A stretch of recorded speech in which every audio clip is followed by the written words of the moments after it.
So Hye-young est allé à l'association des praticiens martiaux de Star City uniquement pour passer l'évaluation, obtenir son certificat et enfin sécuriser les avantages liés au fait de devenir un véritable pratiquant martial. Mais ce qui aurait dû être un test simple s'est rapidement transformé en une scène que personne n'a pu oublier. Les autres pratiquants le méprisaient dès qu'ils voyaient à quel point il était jeune. Mais au moment où l'examen a commencé, tout a changé. Après avoir réussi le test sanguin vital, Soo-hong s'est approché de la machine de puissance de combat et a Même ainsi, délibérément son coup de retenu poing sa était si force, terrifiant que pensant toute la qu'une tribune trop a été grande arrachée puissance et envoyée pourrait causer voler des contre le problèmes. mur, laissant tout le monde figé de choc.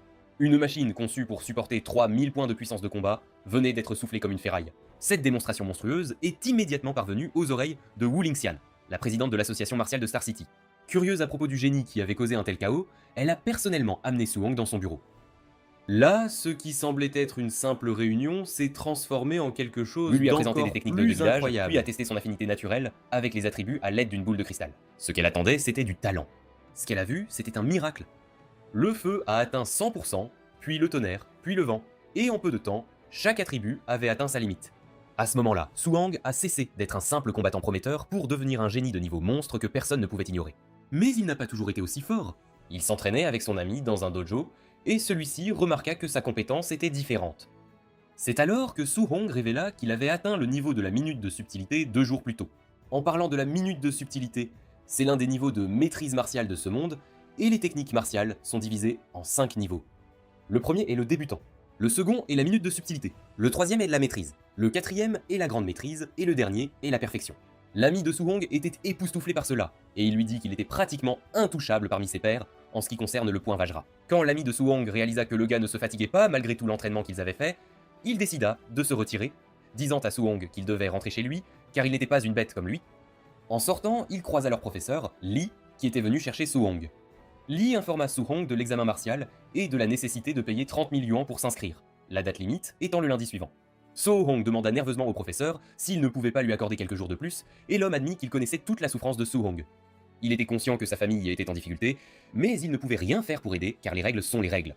Après le départ du professeur, Soo-hong continua son entraînement, et peu après, il fut le seul restant dans la salle. Il se mit à penser à sa vie jusqu'ici. Il se souvint comment ses parents étaient morts, alors qu'il n'avait que 3 ans, à cause d'une catastrophe provoquée par une bête féroce. Depuis, Soo-hong vit avec sa tante et son oncle. Apparemment, après avoir découvert son talent martial, ils ont décidé de soutenir son entraînement de toute leur force, car cette époque offre aux pratiquants martiaux suffisamment d'argent pour vivre la meilleure vie possible. Soo-hong est déchiré de voir qu'il fait tout pour devenir bon en arts martiaux, mais qu'il ne fait que empirer les choses. Plus tard dans la nuit, Soo-hong arrive à la porte de la maison et entend son oncle et sa tante parler des difficultés qu'ils rencontrent. Apparemment, le loyer est presque dû, mais ils sont prêts à retarder le paiement juste pour pouvoir payer les frais d'inscription de Soo-hong. Ils croient que Soo-hong est un talent si remarquable qu'ils ne peuvent pas se retenir. Il s'avère que sa tante souffre même d'une maladie incurable, mais elle est prête à arrêter de prendre ses médicaments pour économiser beaucoup d'argent. Cependant, son oncle refuse, disant à sa femme de continuer à prendre ses médicaments en Pendant entendant qu'il tout prend cela, un Soo-hong autre faillit travail éclater pour en soutenir sanglots, la famille. mais il réussit à se maîtriser et entra joyeusement dans la maison comme s'il n'avait rien entendu de leur conversation. Izan le gronde de s'entraîner si tard dans la nuit, croyant qu'il doit déjà être épuisé. Soo-hong propose d'aider avec la tâche qu'ils font, mais il refuse, suggérant qu'il prenne d'abord son repos. Allongé sur son lit, Soo-hong décide qu'il doit commencer à arranger les choses lui-même parce que ses gardiens ont tant sacrifié pour lui. Comme il cherche à gagner de l'argent facilement, il se rend compte qu'il n'y a qu'un seul endroit où il peut aller en tant que cultivateur martial. Plus tard, Soo-hong se dirige vers le défi de défense de l'arène des apprentis martiaux, qui est une arène de combat souterraine. Soo-hong porte un masque de minotaure sur la tête pour cacher son identité, et l'autre lui dit que tout ce qu'il doit faire, c'est gagner 4 matchs consécutifs pour remporter 60 000 guns. Cependant, il n'a pas le droit de perdre, car s'il perd une seule fois, il ne recevra rien. La foule n'est pas entièrement enthousiaste de la présence de Soo-hong, puisqu'ils l'entendent ou le voient pour la première fois. Ils se moquent à que de lui, disant qu'il joue avec sa vie parce que l'arène souterraine n'est pas un endroit pour les débutants, à moins qu'il ne cherche la mort. Voyant que la foule est apathique face à sa présence, l'hôtesse encourage Soo-hong à chauffer la foule. Soo-hong est complètement novice dans ce genre de choses, et il demande à l'hôtesse comment il est censé faire cela. Elle lui donne des idées, comme provoquer la foule, ou même les insulter. Soo-hong suit son conseil et crie, disant à la foule qu'il est invincible tout en traitant ses adversaires de faibles. Cela ne fait qu'empirer les choses pour lui, puisque la foule conclut immédiatement qu'il est arrogant. La foule se tourne immédiatement vers son adversaire, lui disant de déchirer Soo-hong. Soo-hong comprend enfin pourquoi c'est une arène souterraine, car l'intention de tuer est partout. Cependant, il n'a pas le choix parce que c'est la seule façon pour lui de gagner l'argent de la scolarité, mais il peut seulement espérer que son point Vajra l'aide à remporter quelques victoires. Suhong analyse son adversaire et réalise qu'il est un adversaire facile. Le type fait le premier mouvement, bondissant vers Suhong avec un coup de poing, mais Suhong le contre facilement en lui frappant la tête contre le sol, le mettant KO aisément. Suhong lève la main avec excitation, mais la foule n'est pas entièrement satisfaite de sa démonstration. Très vite, l'adversaire suivant monte sur la scène et il assure Suhong qu'il va le battre parce qu'il n'a eu que de la chance contre son premier adversaire.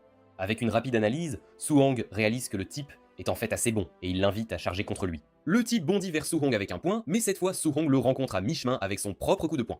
Avec cela, Suhong comprend que le type peut être bon, mais qu'il est en fait inférieur à lui en force. Le type s'est essentiellement laissé ouvert après une attaque, et Suhong en profite pour lui donner un coup de pied à la taille qui le projette en l'air. Le type est envoyé contre le mur et assommé immédiatement, donnant à Suhong 2 victoires consécutives.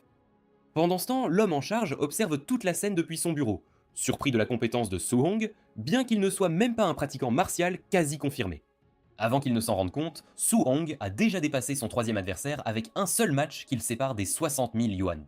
L'homme dit que Suhong est le candidat parfait pour des matchs arrangés, et son junior, qui porte un masque de renard, propose d'aller recruter Suhong. L'homme dit à Monsieur Renard de ne pas révéler le fait qu'il est déjà devenu un vrai pratiquant martial.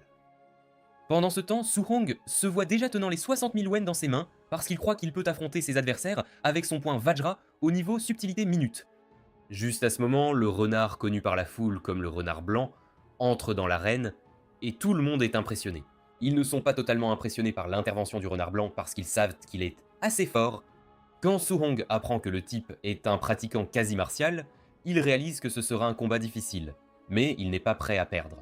Le renard blanc voit la nervosité sur son visage et il l'encourage à se détendre, lui assurant qu'il va y aller doucement. L'arbitre commence alors le combat, et comme Suhong sent qu'il est inférieur au renard blanc, il décide de tout donner dès le début. Leurs poings se rencontrent à mi-chemin, et la force du coup de poing indique immédiatement à Suhong qu'il s'est trompé. Il réalise que le renard blanc n'est pas un pratiquant quasi martial, mais un véritable pratiquant martial qui a délibérément supprimé son énergie vitale. La sueur coule sur son corps, et avant même de comprendre ce qui se passe, le renard blanc le projette au loin avec sa technique du point tonnerre, qui est un triple point tonnerre en résonance. Suhong s'écrase au sol tandis que les attaques ravagent son corps. La foule est époustouflée quand elle voit cela, et elle conclut que Suhong est foutu. Le combat continue, et Suhong est obligé de rester sur la défensive. Le renard blanc continue de provoquer Suhong, lui disant de montrer son vrai visage parce qu'il semble faible. Suhong, quant à lui, ne peut même pas bouger de l'endroit où il est, et il sait pertinemment que si cela continue, il est mort.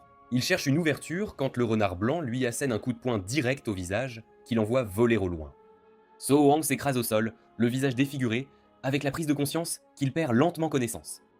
Le renard blanc pose sa jambe sur lui, lui disant que si cela continue, il ne pourra pas toucher l'argent du prix promis.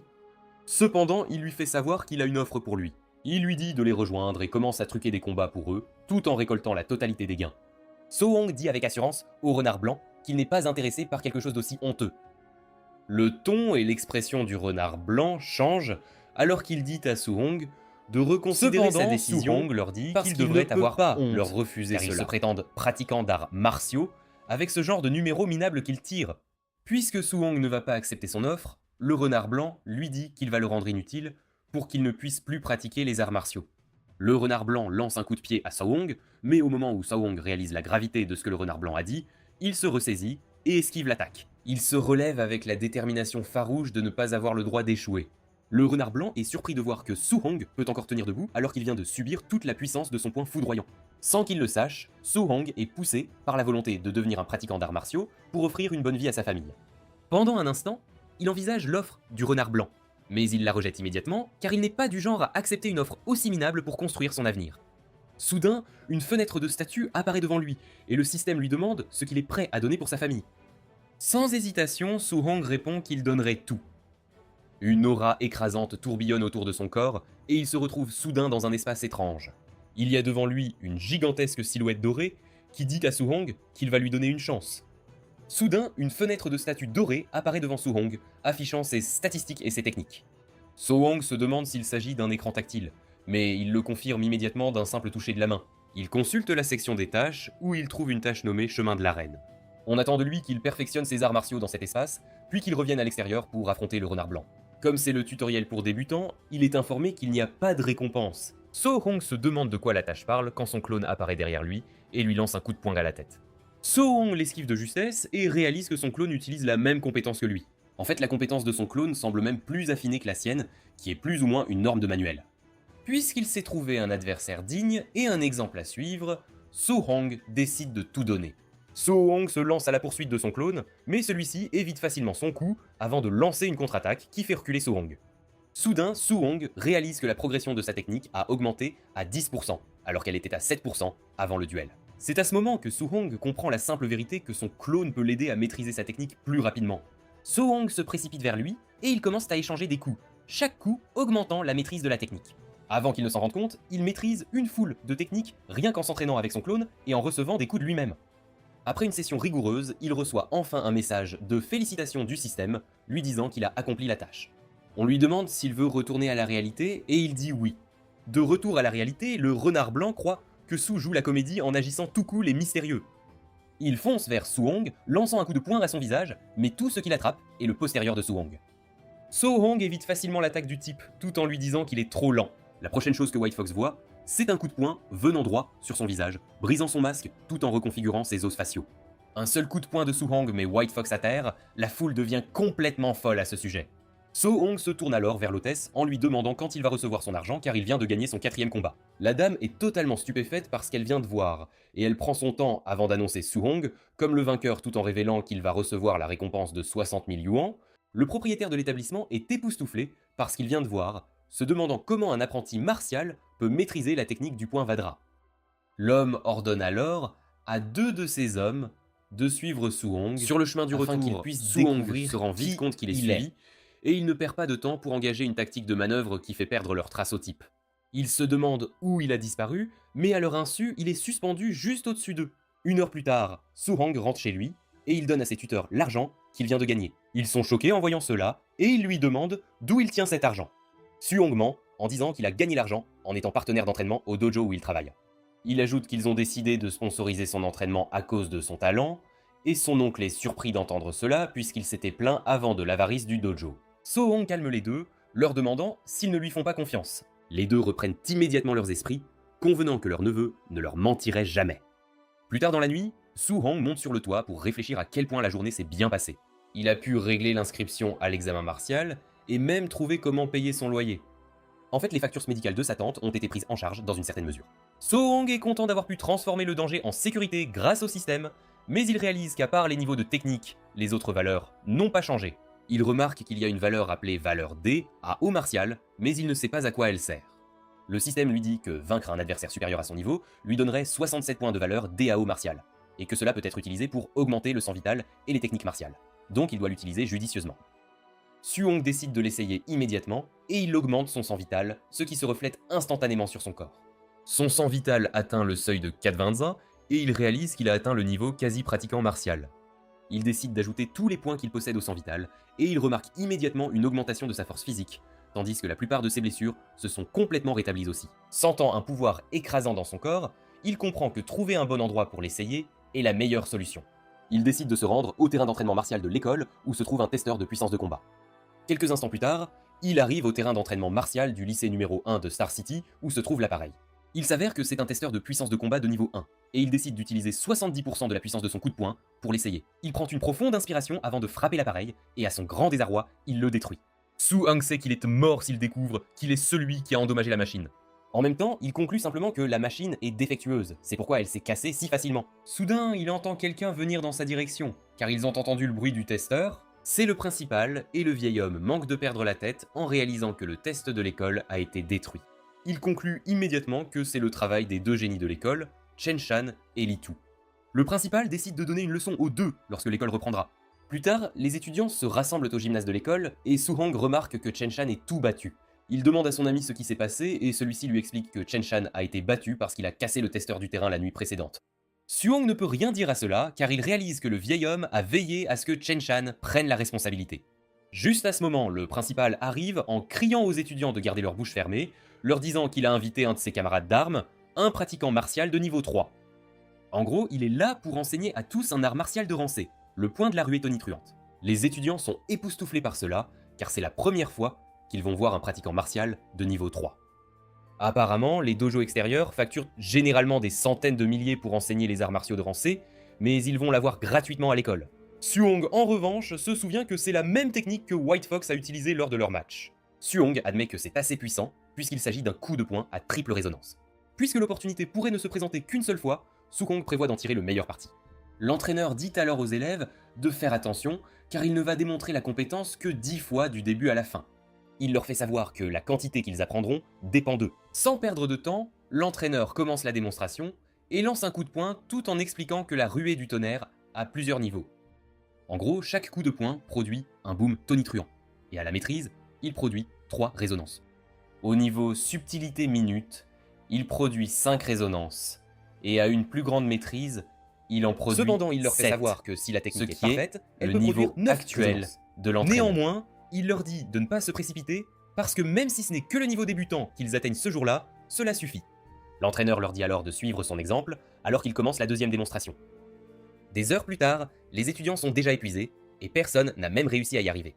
Étonnamment, Suhong n'est plus dans la salle, et son ami se demande où il a disparu. Quelques instants plus tard, Chen Shan atteint le niveau débutant, et il reste la seule personne parmi les étudiants à l'avoir fait. Cela prouve encore plus son statut de génie de l'école. Le principal dit avec excitation à l'entraîneur que Chen Shan est le génie de l'école, et il lui demande s'il est intéressé à lui donner quelques conseils. Cependant, l'entraîneur est déçu parce que le principal appelle le génie dans sa classe. Il dit à l'homme que Chen Shan est au mieux moyen. En marchant vers l'entrée de l'école, l'entraîneur dit au principal, Li, que ses étudiants sont des déchets, et qu'il lui a pratiquement fait perdre un bon voyage. Li dit à l'entraîneur qu'il devrait être heureux qu'il ait trouvé ne serait-ce qu'un étudiant qui a atteint l'entraîneur dit alors au vieil homme que la cultivation martiale est dure, ce qui signifie que le talent est pratiquement impossible. Le principal convient que compter uniquement sur l'effort sans destin est pratiquement impossible. Soudain, ils aperçoivent un étudiant s'entraînant dans le terrain de l'école, et cet étudiant se révèle être Suhong, mais son dos leur fait face, ils ne le reconnaissent donc pas. En leur présence même, Suhong est capable de manier le poing rué du tonnerre à 7 résonances, ce qui les choque. L'entraîneur demande à Li au sujet de Suhong, mais il ne sait même pas qu'il a quelqu'un d'aussi talentueux dans son école. Ils sont encore plus choqués lorsqu'ils réalisent que Suhong a atteint une plus grande maîtrise de ce que l'entraîneur leur a montré quelques heures plus tôt. Juste à ce moment-là, Li remarque que l'entraîneur reste immobile, comme s'il essayait de comprendre quelque chose. Li lui demande quel est le problème, mais soudain, l'entraîneur dit au principal qu'il a enfin compris ce qu'il doit faire. Il serre le poing et lance un coup pour activer les 8 résonances, ce qui choque Li. Li n'arrive pas à croire que l'entraîneur vient de percer sur place, et l'homme révèle que regarder Suhong lui a donné l'inspiration. Il admet qu'il n'aurait peut-être jamais pu percer sans lui. Cependant, il suggère d'ignorer toutes les conversations ennuyeuses et juste découvrir qui est l'étudiant. Ils se précipitent même sur le terrain, mais à leur surprise, Suhong a déjà disparu. En s'éloignant de l'école, Suhong exprime sa surprise de voir à quel point il est épuisant de cultiver une technique de rang C. Puisque son point rué du tonnerre a déjà atteint la perfection, il comprend qu'il doit trouver un moyen de gagner de la valeur DAO martial pour percer en tant que pratiquant martial aussi vite que possible. Il se demande s'il va gagner des points s'il combat à l'entraînement avec quelqu'un, au lieu de risquer sa vie dans une situation de vie ou de mort. Plus tard, Suhong arrive au dojo du tonnerre où il travaille à temps partiel. En entrant dans le dojo, son ami lui demande pourquoi il est là ce jour-là, et Suhong répond qu'il est juste là pour s'entraîner un peu. Pendant ce temps, un étudiant à la tête violette est occupé à se disputer avec un autre étudiant, et il révèle que le nouvel instructeur est le professeur du violet. En gros, l'instructeur est assez fort, mais il méprise les roturiers comme s'ils n'étaient pas des humains. Le violet s'appelle Léon, et il est aussi assez fort. Léon est sur le point de tabasser l'étudiant avec qui il se dispute lorsque Suhong lui saisit le bras en lui disant de se calmer. Léon est furieux qu'un gars ordinaire lui ait simplement saisi le bras, et il exige de savoir qui il est. En fait, il dit à Suhong de se battre en 1 contre 1 dans l'arène s'il se prend pour un grand chef. Suhong n'hésite pas avant d'accepter la demande, mais l'instructeur entre au bon moment pour tout gâcher. Il leur dit de se préparer pour le cours, et Lian se moque de Suhong en lui disant qu'il a eu littéralement de la chance. L'instructeur révèle alors que c'est son dernier jour à enseigner aux étudiants l'art de la lance de la mer furieuse, qu'il ne va démontrer qu'une seule fois, comme il l'a toujours fait. Au fond de lui, l'instructeur ne s'attend pas à ce qu'aucun d'eux l'apprenne car il croit qu'ils sont tous des déchets. L'instructeur tient sa promesse et il ne fait la démonstration du mouvement qu'une seule fois. Mais Suhong parvient à tout verrouiller dans sa mémoire. L'instructeur s'éloigne en disant aux étudiants que le reste dépend d'eux, mais il lui crie dessus en lui disant qu'il ne l'a démontré qu'une fois. Pendant qu'ils discutent et protestent tous, Suhong commence à essayer ce qu'il vient de bourrer dans son cerveau. À la surprise générale, Suhong réussit vraiment bien, laissant ses pairs sous le choc. Les étudiants commencent à croire qu'ils sont vraiment stupides, Juste à ce moment, Léon entre de nouveau dans la pièce, parce parce qu'il peut entendre l'excitation des étudiants depuis l'autre pièce. Il est surpris de voir que Su-hong a effectivement appris la technique, et il décide qu'il doit tester la profondeur du gars s'il est vraiment un génie. Léon appelle l'attention de Su-hong, lui disant qu'il aimerait lui donner quelques conseils sur l'art de la lance. Su-hong accepte cela, ce qui inquiète beaucoup son ami. Il dit à Su-hong que même si Léon est arrogant, il est en fait fort. Su-hong dit alors à son ami de ne pas s'inquiéter pour lui, et Su-hong pointe sa lance vers Léon en le taquinant. Léon est furieux de l'arrogance de Su-hong, et il se précipite vers lui avec sa technique. Mais Su-hong le rencontre à mi-chemin avec une assez bonne technique aussi. Léon est sous le choc, tout en se demandant comment Su-hong est capable de cultiver sa technique jusqu'au niveau de maîtrise si rapidement, même s'il n'est pas un pratiquant martial. Les deux continuent à s'affronter, Su-hong entre dans un état de flux avec ses yeux qui brillent, et il finit par arracher la lance de la main de Léon. Le système l'informe immédiatement qu'il a reçu 35 points parce qu'il a vaincu un adversaire qui est au-dessus de son niveau. Su-hong est content de voir cela car c'est ce qu'il soupçonnait. Puisque le combat normal peut lui rapporter des points, il comprend qu'il va simplement continuer à s'entraîner avec plus de personnes. Léon, de son côté, est à genoux se demandant comment il a été battu par quelqu'un qu'il considère comme un déchet. Il ne veut pas accepter la défaite, il se relève et se précipite vers Su-hong avec un coup de poing, mais l'instructeur arrive juste à temps pour arrêter le combat. L'instructeur s'approche de Léon et lui donne une gifle en lui disant qu'il ne peut pas pleinement se considérer comme un pratiquant martial s'il n'est pas capable de faire face à l'échec. Léon ne peut pas croire qu'il vient de se faire gronder par son maître à cause de Su-hong. Au fond, l'instructeur est curieux de savoir comment Su-hong a pu atteindre la maîtrise rien qu'en regardant sa démonstration une seule fois. Le gars sait que les génies de la capitale auraient eux-mêmes eu du mal à faire ce que Su-hong vient de faire. Il sait que Léon est talentueux, mais il est trop arrogant, et il croit qu'être humilié par Su-hong lui apprendrait un peu de savoir-vivre. L'instructeur attrape la tête de Léon et le force à s'incliner devant Su-hong. L'instructeur s'excuse également auprès de Su-hong, lui disant que c'est de sa faute s'il n'a pas bien enseigné à Léon. Su-hong ne peut pas croire à quelle vitesse l'instructeur peut changer de ton. Cette nuit-là, Su-hong rentre chez lui, et en chemin, il vérifie les récompenses qu'il a obtenues grâce au spa et aux enseignements. Il se souvient que l'examen scolaire approche dans quelques jours, et les élèves qui ont de l'argent ont préparé des armes en alliage de haute qualité, ce qui signifie qu'il doit aussi se préparer une arme. Puisque la lance qu'il a utilisée lui semblait très confortable, il décide de rester sur les lances, et conclut qu'il devra acheter une lance en alliage. Cependant, il n'a que peu d'argent, ce qui ne suffit même pas pour le traitement de sa tante, sans parler d'acheter une lance. Il commence à se creuser la tête pour trouver un autre moyen de gagner de l'argent, et à ce moment-là, il remarque qu'une nouvelle importante s'affiche à l'écran. Il s'avère que le seigneur de la ville recrute des pratiquants martiaux à cause du nombre croissant de bêtes féroces. Alors Hong ajoute immédiatement cela à sa liste de choses à faire. Quelques instants plus tard, il arrive à la maison, et il saute immédiatement sur la tâche que sa tante accomplit pour l'aider. Il aide à placer des emplâtres de massage sur le dos de son oncle tout en lui disant de ne plus trop se fatiguer, puisqu'il peut maintenant gagner de l'argent pour la famille. Son oncle admet que ce serait agréable, mais il ne pense pas pouvoir rester sans rien faire. Son oncle lui dit de ne pas s'inquiéter, car il gagne juste un peu pour les dépenses quotidiennes, donc il ne se poussera pas trop. La tante de Su-hong lui rappelle ensuite qu'il aura besoin de beaucoup d'argent pour son entraînement martial plus tard, c'est pourquoi ils veulent économiser autant que possible pour lui. Su-hong comprend immédiatement que son oncle et sa tante ne s'assoiront pas pour se reposer, parce qu'ils sont déjà habitués à vivre dans des temps difficiles, ce qui signifie que la seule solution est de gagner une somme folle d'argent pour leur assurer qu'ils n'ont pas à s'inquiéter de se tuer à la tâche. Cela renforce encore sa décision de gagner de l'argent en chassant les bêtes féroces. Cependant, il sait que la nature est dangereuse, et pour être en sécurité, il comprend qu'il devra augmenter sa force autant que possible. Il décide de consacrer tous les points de Tao martial qu'il a dans le sang vital. Après avoir ajouté tous les points qu'il a, son niveau de sang vital monte à 95,2, ce qui est à un pas de devenir un pratiquant martial. Après 2 jours complets de travail acharné, Su-hong parvient à perfectionner toutes ses techniques martiales. Comme ses préparatifs sont maintenant terminés, il estime qu'il est temps de quitter la ville pour chasser les bêtes. Ce samedi, Su-hong se dirige vers la base des pratiquants martiaux de la ville étoile.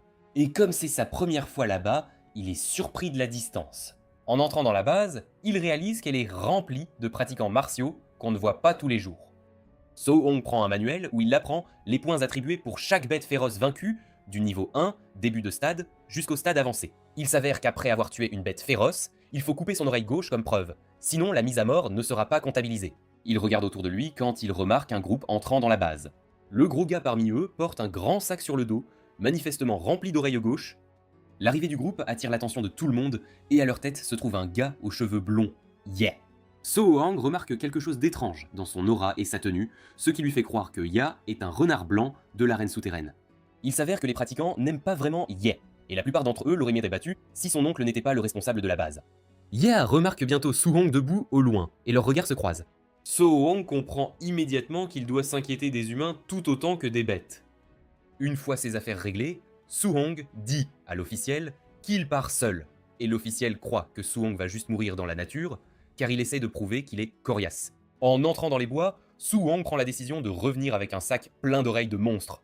2 heures plus tard, Su-hong commence déjà à se frustrer car il a erré sans apercevoir une seule bête.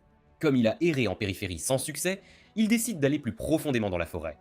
Il n'est même pas allé bien loin quand il tombe sur un loup lunaire fantôme, une bête féroce de niveau 1 stade précoce. C'est la première fois qu'il en voit un en chair et en os. Et la bête ne perd pas de temps.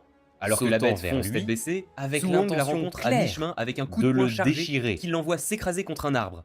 Avec un simple coup de poing de Su-hong, le monstre est envoyé dans l'au-delà. Même s'il tremble, Su-hong ne peut s'empêcher d'admettre que c'était une expérience plus palpitante qu'il ne l'imaginait. Il réalise qu'avec sa force actuelle, il peut tuer une bête féroce de niveau 1 en début de stade d'un seul coup, ce qui le fait se demander comment il s'en sortirait contre une bête de niveau 1 en milieu de stade.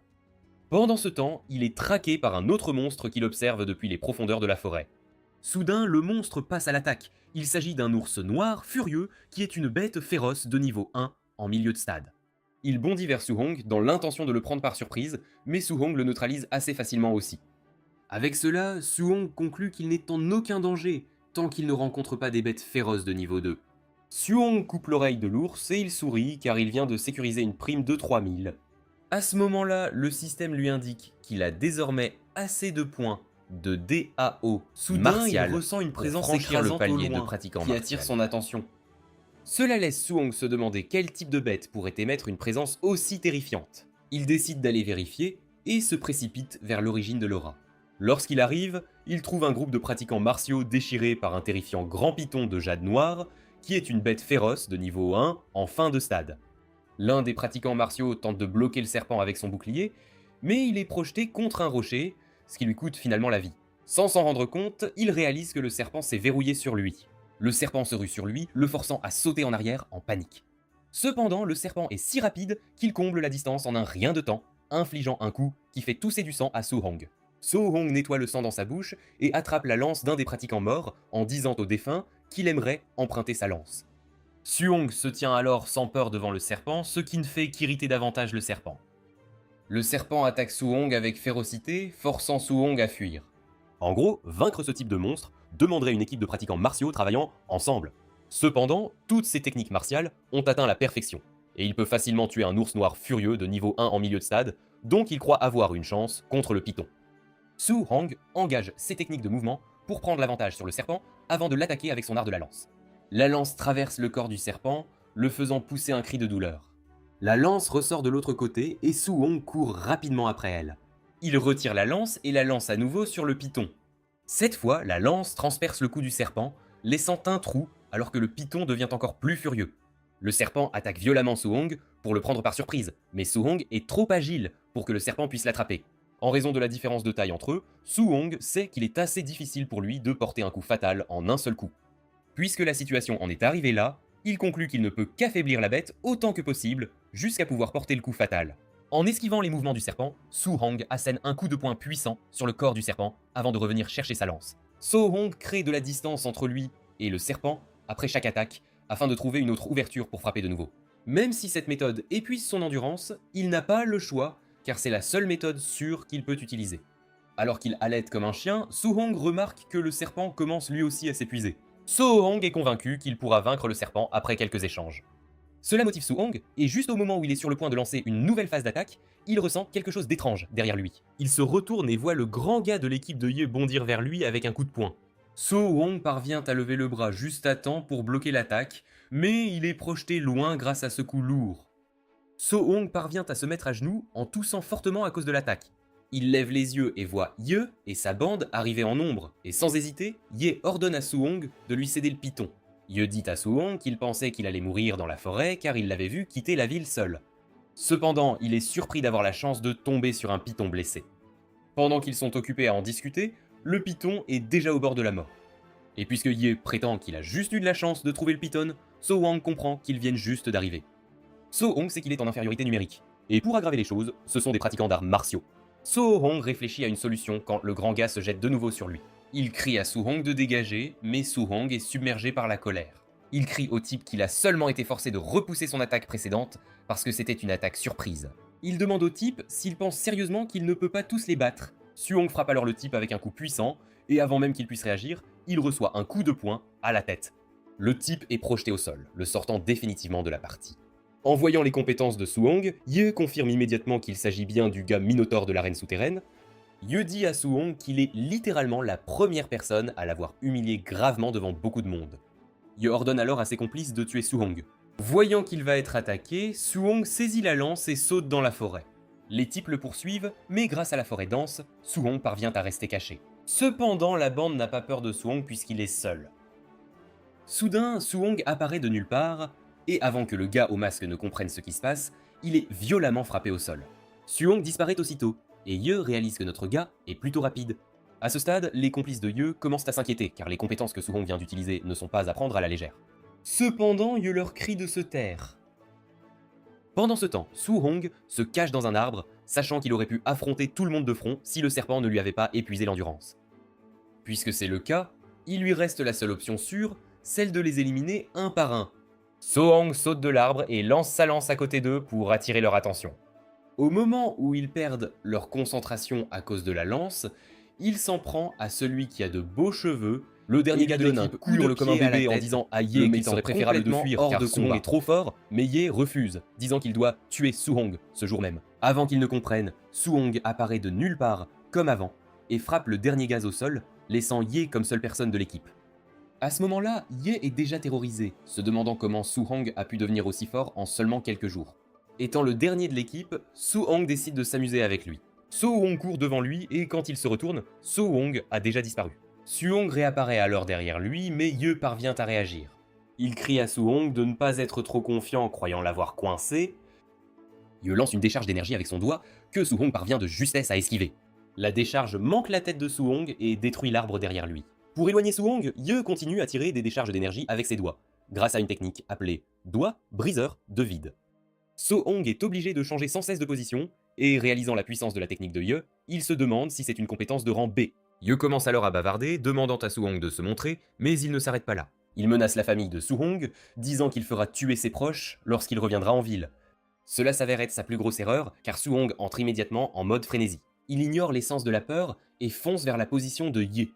Ye se vante encore de ses relations quand un Su-hong sanguinaire apparaît derrière lui avec un coup de poing puissant. Il dit à Ye qu'il préférait en fait son moi arrogant avant de lui asséner un coup si fort à la tête.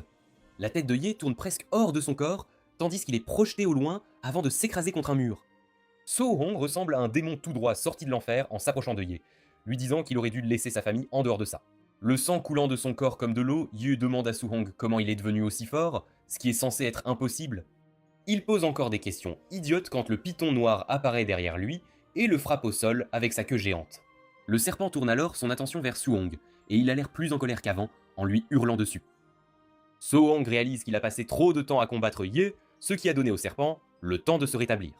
Pendant ce temps, les sbires de Ye ont repris connaissance, et tandis qu'ils se demandent où est Ye, ils voient Su-hong courir vers eux. Juste au moment où ils se préparent à l'affronter, Su-hong leur hurle de se pousser. Ils comprennent bientôt que Su-hong est poursuivi par le python noir. Su-hong fonce à travers eux, mais à cause de leur lenteur, ils sont tués par le python noir. Étonnamment, Su-hong reçoit des points pour avoir tué indirectement ses adversaires. Su-hong est choqué de pouvoir aussi gagner des points de cette manière, ce qui lui rappelle qu'il a maintenant assez de points pour percer et devenir un pratiquant martial. Il décide de trouver un endroit sûr pour lui-même et remarque bientôt une grotte au loin. Sans hésiter, il se précipite vers la grotte et disparaît à l'intérieur avant que le serpent ne l'atteigne. Cependant, le serpent est sur le point d'abandonner car il continue d'essayer de forcer l'entrée de la grotte. Voyant le désespoir du serpent, Su-hong sort rapidement sa fenêtre de statue et commence à ajouter des points à son sang vital, aussi vite qu'il peut. Cela lui cause une douleur intense, comme si de la lave coulait dans son corps. Après avoir ajouté tous les points et supporté la douleur, Su-hong devient enfin un véritable pratiquant martial avec une aura rouge tourbillonnant autour de son corps. En voyant la différence dans l'aura de Su-hong, le python commence à reculer de la grotte. Cependant, Su-hong le poursuit, donnant un coup de poing à la tête du serpent qui le propulse dans les airs. Le serpent saigne abondamment, mais Su-hong n'en a pas encore fini avec lui. Su-hong saute vers le serpent et lui assène un coup de poing puissant au corps avant de lui enfoncer sa lance dans le corps. En exerçant une grande force dans la lance, Su-hong parvient à clouer le serpent au sol.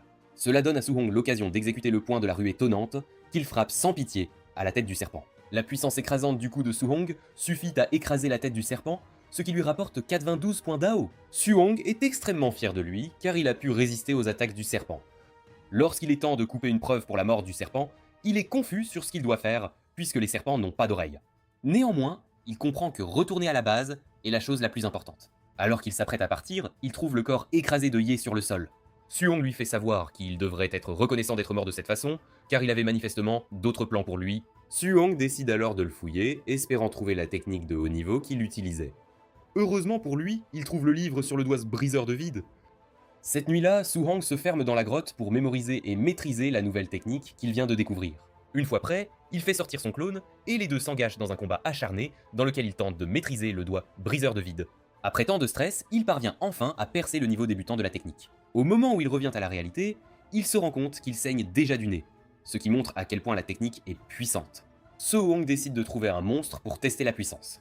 3 jours plus tard, Su-Hong est toujours occupé à traquer les monstres une décharge d'énergie sur un ours brun qui fonce vers lui, détruisant facilement l'ours.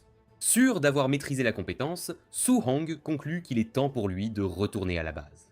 Il se dirige vers le comptoir où tout le monde consigne leurs éliminations. Il laisse tomber son sac et l'employé l'inspecte. Elle commence à annoncer les monstres que Su-Hong a vaincus, choquant les autres pratiquants qui se tiennent autour. Il s'avère que Su-Hong a réussi à abattre des monstres valant 406 000 points. C'est alors que Su-Hong réalise qu'il a exagéré, puisqu'il voulait juste chasser quelques-uns au départ. Soudain, un côté du mur de la base est détruit. Les pratiquants sont surpris de voir qu'ils sont attaqués, alors qu'il y en a littéralement beaucoup allongés autour. À ce moment, la personne qui a détruit le mur se montre, et il s'avère que c'est l'oncle de Ye, le responsable de la base. Les pratiquants sont surpris de voir que le vieux Ye est en colère, et les officiels lui demandent quel est le problème. Le vieil homme révèle alors que son neveu et toute sa bande ont été tués. La foule est choquée d'entendre cela, mais au fond, il ne s'en soucie pas vraiment, car Ye était un connard de son vivant, donc la plupart ne s'en souciaient pas. Le vieux Ye mentionne ensuite qu'une technique de rambée a été prise sur le corps de Ye, et il veut que tout le monde à la base soit fouillé avant de pouvoir partir. Su-Hong garde un visage impassible en repensant à tout ce qui s'est passé dans la forêt. Il est confiant que les cadavres ne peuvent pas être retracés jusqu'à lui, puisque le python était le monstre qui a tué Ye et son équipe. Su-Hong réfléchit à cela quand soudain le vieux Ye croise son regard, ce qui le choque. Le vieux Ye se tourne alors vers Su-Hong et lui dit qu'il est au courant de son exploit récent de tuer des bêtes comme si ce n'était rien, ce qui lui a rapporté plus de 400 000 points. Un des assistants du vieux Ye lui dit qu'elle a vérifié les statistiques de Su-Hong et qu'elles correspondaient à peine à un niveau indébutant, donc il est impossible qu'il ait tué autant de bêtes. La femme pense que Su-Hong a seulement ramassé le sac à dos de Ye et elle suggère qu'on fouille Su-Hong. 2 gardes du corps s'approchent de Su-Hong avec une aura intimidante en lui disant de coopérer.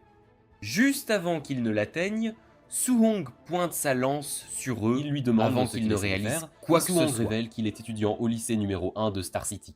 Il leur demande s'ils sont vraiment prêts à le fouiller. Au moment où le vieux Ye entend cela, il se souvient que le principal de cette école est connu pour protéger férocement ses élèves.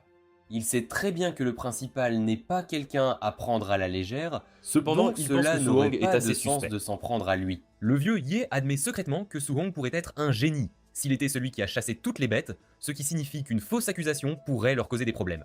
Le vieux Ye s'approche alors de Su-Hong, lui racontant comment Ye et son équipe ont été pris en embuscade. Il ajoute qu'une technique leur a été volée et qu'ils doivent le fouiller. Su-Hong décide alors d'ajouter une clause à toute cette histoire. Il dit au vieux Ye qu'il aimerait qu'on lui verse 30 000 yuans au cas où il ne trouverait rien sur lui. Su-Hong est confiant qu'aucun de ces événements ne peut être retracé jusqu'à lui. Le vieux Ye accepte le marché et dit à ses hommes de fouiller soigneusement Su-Hong. Après avoir fini de le fouiller, il ne trouve rien, et Ye leur ordonne de donner à Su-Hong les 30 000 yuans qu'il lui doit. Su-Hong est content que tout se passe plutôt bien, et c'est grâce au fait qu'il a brûlé le livre avant même de quitter la forêt. Une fois fouillé, Su-Hong se prépare à partir, et il a déjà ses prochains plans tracés. Su-Hong se dirige ensuite vers la fin de la base des pratiquants martiaux. Une fois installé, il décide d'utiliser ses points. Il est choqué de voir qu'il a un aussi grand nombre de points en réserve. Cependant, il reste confus quant à ce qu'il doit choisir. Il réalise que le corps mortel et l'esprit n'ont reçu aucune amélioration depuis le début. Curieux, il décide d'essayer et il investit ses points dans l'esprit et le corps mortel. Après avoir rempli le corps mortel avec suffisamment de points, il décide de mettre le reste dans l'esprit. Cela suffit à provoquer des changements importants dans son corps que Su-Hong peut même ressentir. La compétence de l'esprit est sur le point de le transformer en un homme musclé, mais Su-Hong parvient à la modérer. Il est reconnaissant d'avoir pu garder le contrôle, car il n'aurait pas pu l'expliquer à quiconque. 1 heure plus tard, Su-Hong se rend à l'association des praticiens martiaux de Star City. il rencontre l'agent à la réception et lui dit qu'il est là pour l'évaluation des praticiens martiaux. La dame l'accueille calmement en lui disant qu'un membre du personnel va bientôt lui montrer le chemin.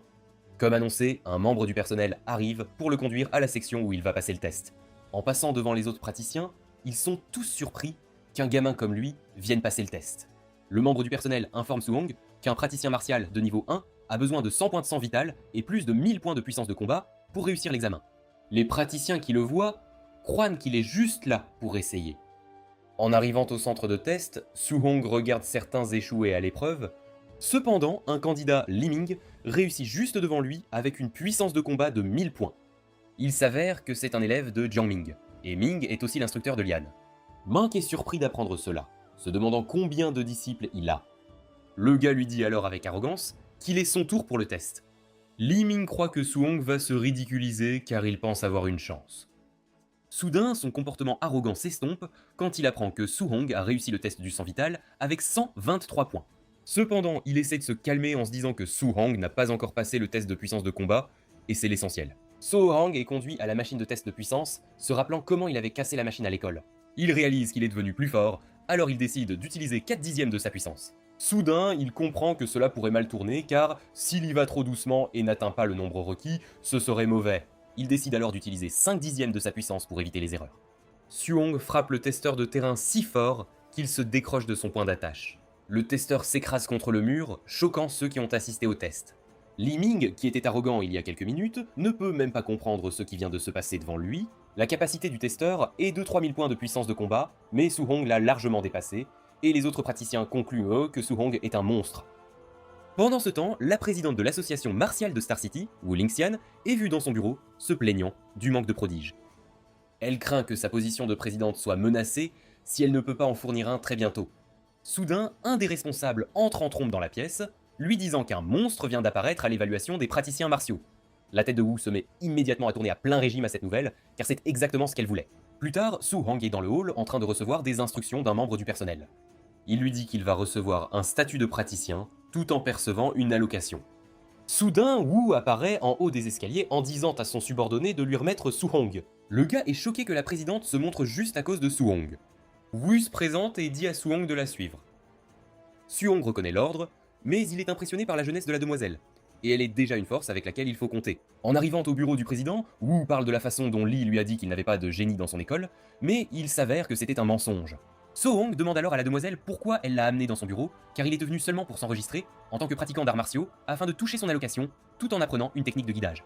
Wu incite Su-hong à se détendre car elle a déjà dit au personnel de gérer le certificat de pratiquant martial et son allocation mensuelle. Et pour la technique de guidage, elle dit à Su-hong qu'elle va lui enseigner personnellement. Elle lui demande combien il connaît des techniques de guidage, et Su-hong explique ce qu'il a appris dans les livres. Wu lui fait savoir que ce que le manuel disait n'est pas entièrement faux, mais elle révèle que les techniques de guidage sont bien plus que de simples méthodes de cultivation. Elle utilise sa technique de guidage de la flamme céleste comme exemple, disant qu'elle absorbe l'énergie spirituelle de l'attribut feu. Bien qu'elle renforce le corps, elle imprègne aussi ses attaques d'un pouvoir destructeur d'attribut feu. Elle lui dit que s'il peut externaliser cet attribut, il peut étendre sa portée d'attaque. Cependant, pour un pratiquant martial de niveau 1 comme lui, elle lui dit que porter une trace de cet attribut est déjà impressionnant, donc il n'a pas besoin de se casser le dos à envelopper son poing dans l'attribut comme elle vient de le démontrer. Su-hong est choqué lorsqu'il réalise que les techniques de guidage peuvent être utilisées pour l'attaque, car il avait seulement pensé qu'elles servaient à absorber l'énergie spirituelle pour cultiver. Il est surpris que le manuel qu'il a lu n'en ait jamais parlé. Wu continue en disant qu'il y a 7 énergies spirituelles du ciel et de la terre. Il y a le métal, le bois, l'eau, le feu, la terre, le tonnerre et le vent. Elle dit qu'elles ont toutes leurs forces et faiblesses. Mais en ce qui concerne la puissance brute d'attaque, le tonnerre est premier, le métal deuxième et le feu troisième. Elle lui dit ensuite que la technique de guidage qu'il peut cultiver dépend de son affinité. Su-hong commence à comprendre un peu et réalise que l'on peut en fait choisir la technique de guidage que l'on veut pratiquer. Wu place une grosse boule sur la table en lui disant que c'est une boule de cristal utilisée pour tester l'affinité. Elle mentionne que plus la zone brillante est grande, plus l'affinité est élevée. Apparemment, les pratiquants d'arts martiaux ordinaires n'obtiennent généralement rien au-dessus de 30%. Cependant, Wu a environ 80%, ce qui est considéré comme très élevé. Bien qu'elle croie qu'un génie comme Su-hong pourra dépasser 90%. Su-hong prend la boule, et il sait que ce serait quelque chose d'extraordinaire s'il atteint 90% comparé à la talentueuse Wu. Juste à ce moment, la boule commence à briller. Et à la surprise de Wu, elle est entièrement remplie. ce qui montre que Su-hong a 100% d'affinité pour l'attribut feu. Wu le saisit, lui demandant s'il sait ce que cela signifie, et Su-hong dit non. Elle lui dit que cela signifie qu'il peut absorber l'énergie spirituelle d'attribut feu du ciel et de la terre avec une efficacité de 100%, sans aucune fuite. Wu révèle qu'avec ses 80% d'affinité, cela signifie qu'elle perd 20% lorsqu'elle absorbe l'énergie spirituelle du feu. Même avec cela, elle est déjà une pratiquante martiale de niveau 5, ce qui lui a aussi donné la chance de devenir présidente de la succursale de Star City. Cependant, elle lui fait savoir que ses réalisations surpasseront définitivement les siennes. Wu avoue qu'elle ne s'attendait jamais à ce qu'un endroit rural comme Star City produise un génie comme Su-hong. Alors que Wu célèbre cela, Su-hong réfléchit à obtenir l'attribut tonnerre, parce qu'il le préfère. Il l'essaie alors, et la boule s'illumine complètement au maximum, tout comme pour l'attribut feu. Wu voit cela et reste là, muette comme une statue, refusant de croire ce qui se passe devant elle. Wu souffre en fait d'un blocage mental parce que Su-hong a 100% d'affinité pour deux attributs. Wu n'a pas fini de s'en remettre lorsque Su-hong lui dit que l'attribut vent est aussi à 100%. Quelques minutes plus tard, Wu a du mal à bouger de l'endroit où elle est parce qu'elle est totalement dépassée par ce qu'elle vient de voir. En gros, Su-hong a une affinité pour tous les attributs et pour aggraver les choses, ils sont tous à 100%. Elle s'est toujours considérée comme une artiste martiale forte, mais maintenant qu'elle se tient face à une anomalie, elle réalise qu'elle est juste une personne ordinaire. Une scène en flashback montre Wu affrontant un monstre géant qui ravageait la ville, et elle comprend alors que pour vaincre une existence aussi écrasante, il faut quelqu'un avec un pouvoir tout aussi effrayant. Wu est complètement perdu dans ses pensées avant que Su-hong ne mentionne que ce serait un gâchis pour lui de ne cultiver que l'attribut foudre, en laissant les autres de côté. Su-hong demande alors à Wu de lui donner quelques conseils concernant les techniques de guidage. Wu lui dit alors que l'énergie est limitée, donc il vaut mieux qu'il se concentre sur un ou deux au maximum. Apparemment, il y a eu quelqu'un dans le passé qui a essayé de cultiver les 7 techniques de guidage en même temps, mais après des décennies, il était toujours bloqué au niveau 1 de pratiquant martial. Su-hong dit alors au président qu'il ne peut pas se décider pour le moment, c'est pourquoi il veut d'abord tous les essayer pour savoir sur lequel se concentrer. Wu est d'accord avec cela, mais le presse de ne pas perdre son temps et finalement gaspiller son talent. Juste à ce moment, Wu mentionne l'examen scolaire qui approche. Su-hong lui demande pourquoi elle parle de l'examen scolaire, et elle explique que récemment, les frictions sur le champ de bataille des races innombrables s'intensifient. Elle mentionne qu'une guerre entre les races innombrables et l'humanité pourrait éclater à tout instant. Grâce à cela, chaque nation investit massivement dans la formation de camps d'entraînement pour génies, et elle en a un qu'elle veut lui recommander. Cependant, il doit être premier à l'examen mensuel de son école pour qu'elle puisse obtenir une place de recommandation. Su-hong est submergé par les informations et il se souvient qu'une guerre des races innombrables a coûté la vie à ses parents. En se rappelant cela, Su-hong assure au président qu'il va faire de son mieux car il n'est pas question de laisser la tragédie du passé se répéter, il doit devenir plus fort pour protéger tout le monde autour de lui. Plus tard cette nuit-là, Su-hong rentre chez lui pour raconter à ses parents l'évolution des choses. Les deux sont heureux d'apprendre que leur pupille est enfin capable. Su-hong leur explique qu'en tant que pratiquant martial de niveau 1, il va recevoir une allocation de 10 millions chaque mois. Il dit alors à son oncle qu'il n'a plus besoin de travailler jusqu'à en mourir. Son oncle est content d'entendre cela et conclut que Su-hong est le pilier de la famille. Donc quoi qu'il arrive, Su-hong doit être écouté. Cette nuit-là, Su-hong va sur le toit comme d'habitude pour essayer l'attribut feu. Il parvient à émettre de la fumée, ce qui compte comme un débutant dans la technique de guidage. Juste à ce moment, une section de technique de guidage apparaît dans la fenêtre de statue, confirmant le soupçon de Su-hong qu'il l'a déjà apprise. Il remarque alors qu'il y a des niveaux dans la technique. Cela le surprend car Wu n'en a jamais parlé.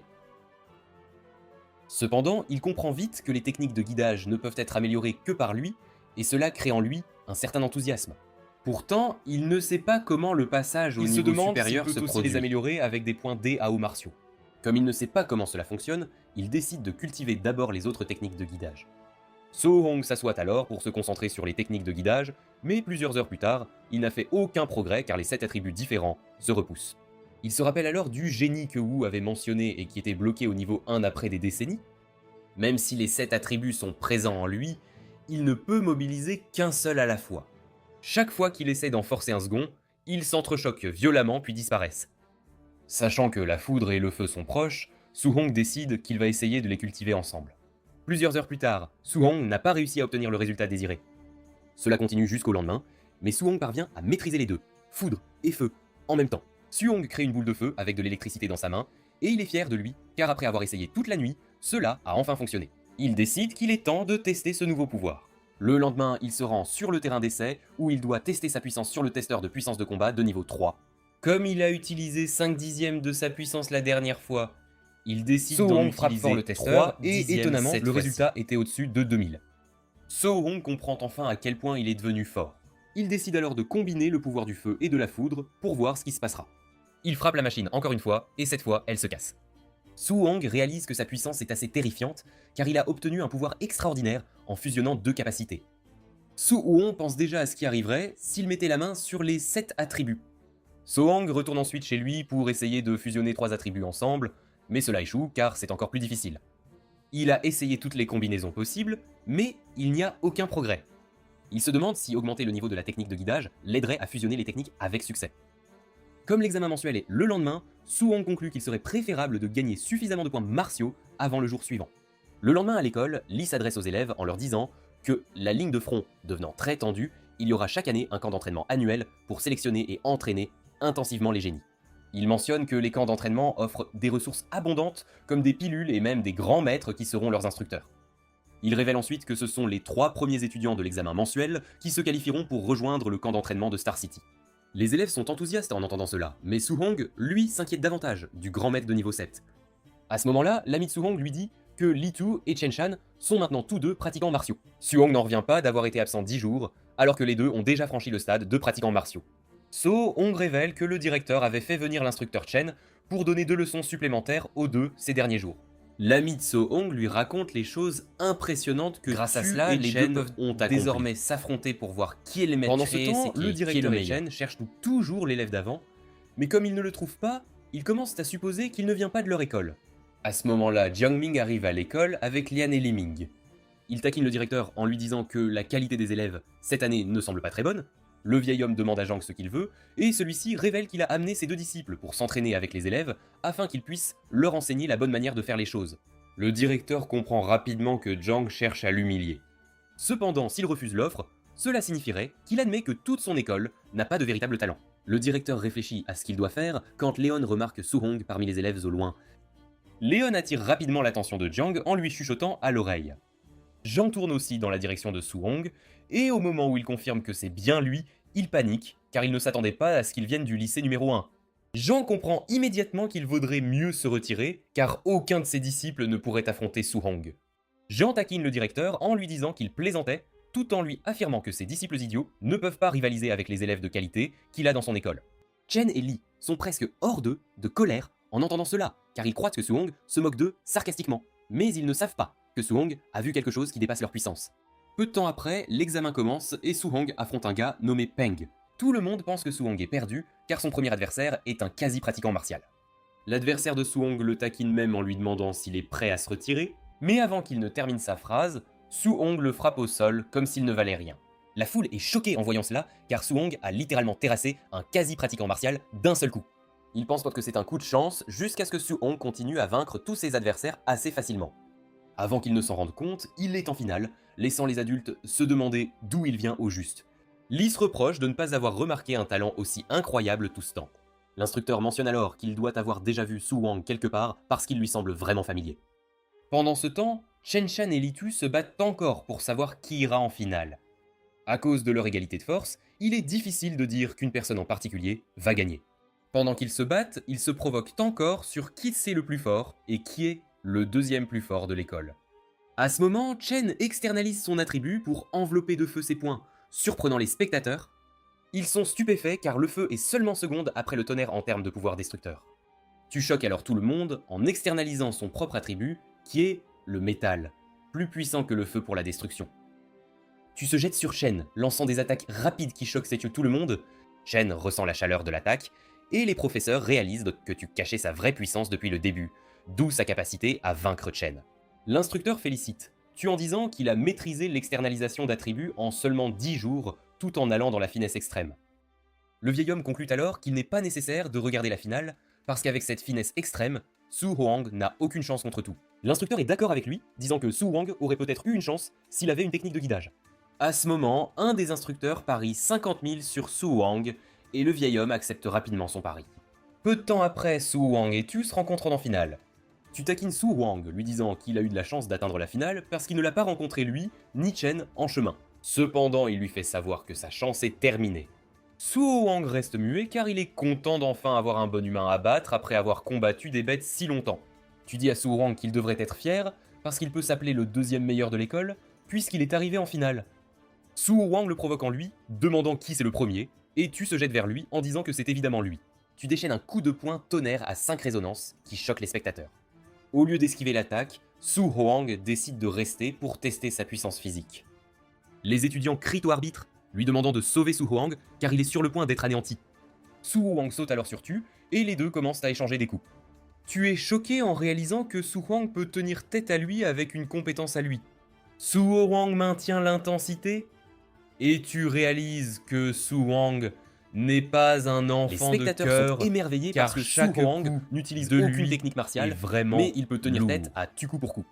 Cela montre à la foule que la force de Su Huang n'est pas à prendre à la légère. L'instructeur croit que Su Huang a une physique unique, car il n'y a pas moyen que sa puissance soit aussi exagérée. Li est excité que son école médiocre puisse enfin fournir un génie. Alors que le combat continue, tu dis à Su Huang de ne pas croire qu'il a une chance car il sera le vainqueur à la fin. Voyant à quel point tu es désespéré de gagner, Su Huang réalise que sa force physique ne suffit pas pour le battre, alors il pourrait lui aussi y aller à fond contre lui. Su Huang dit alors à Tu qu'il va se mettre sérieux, puisque tu lui as montré toute sa puissance.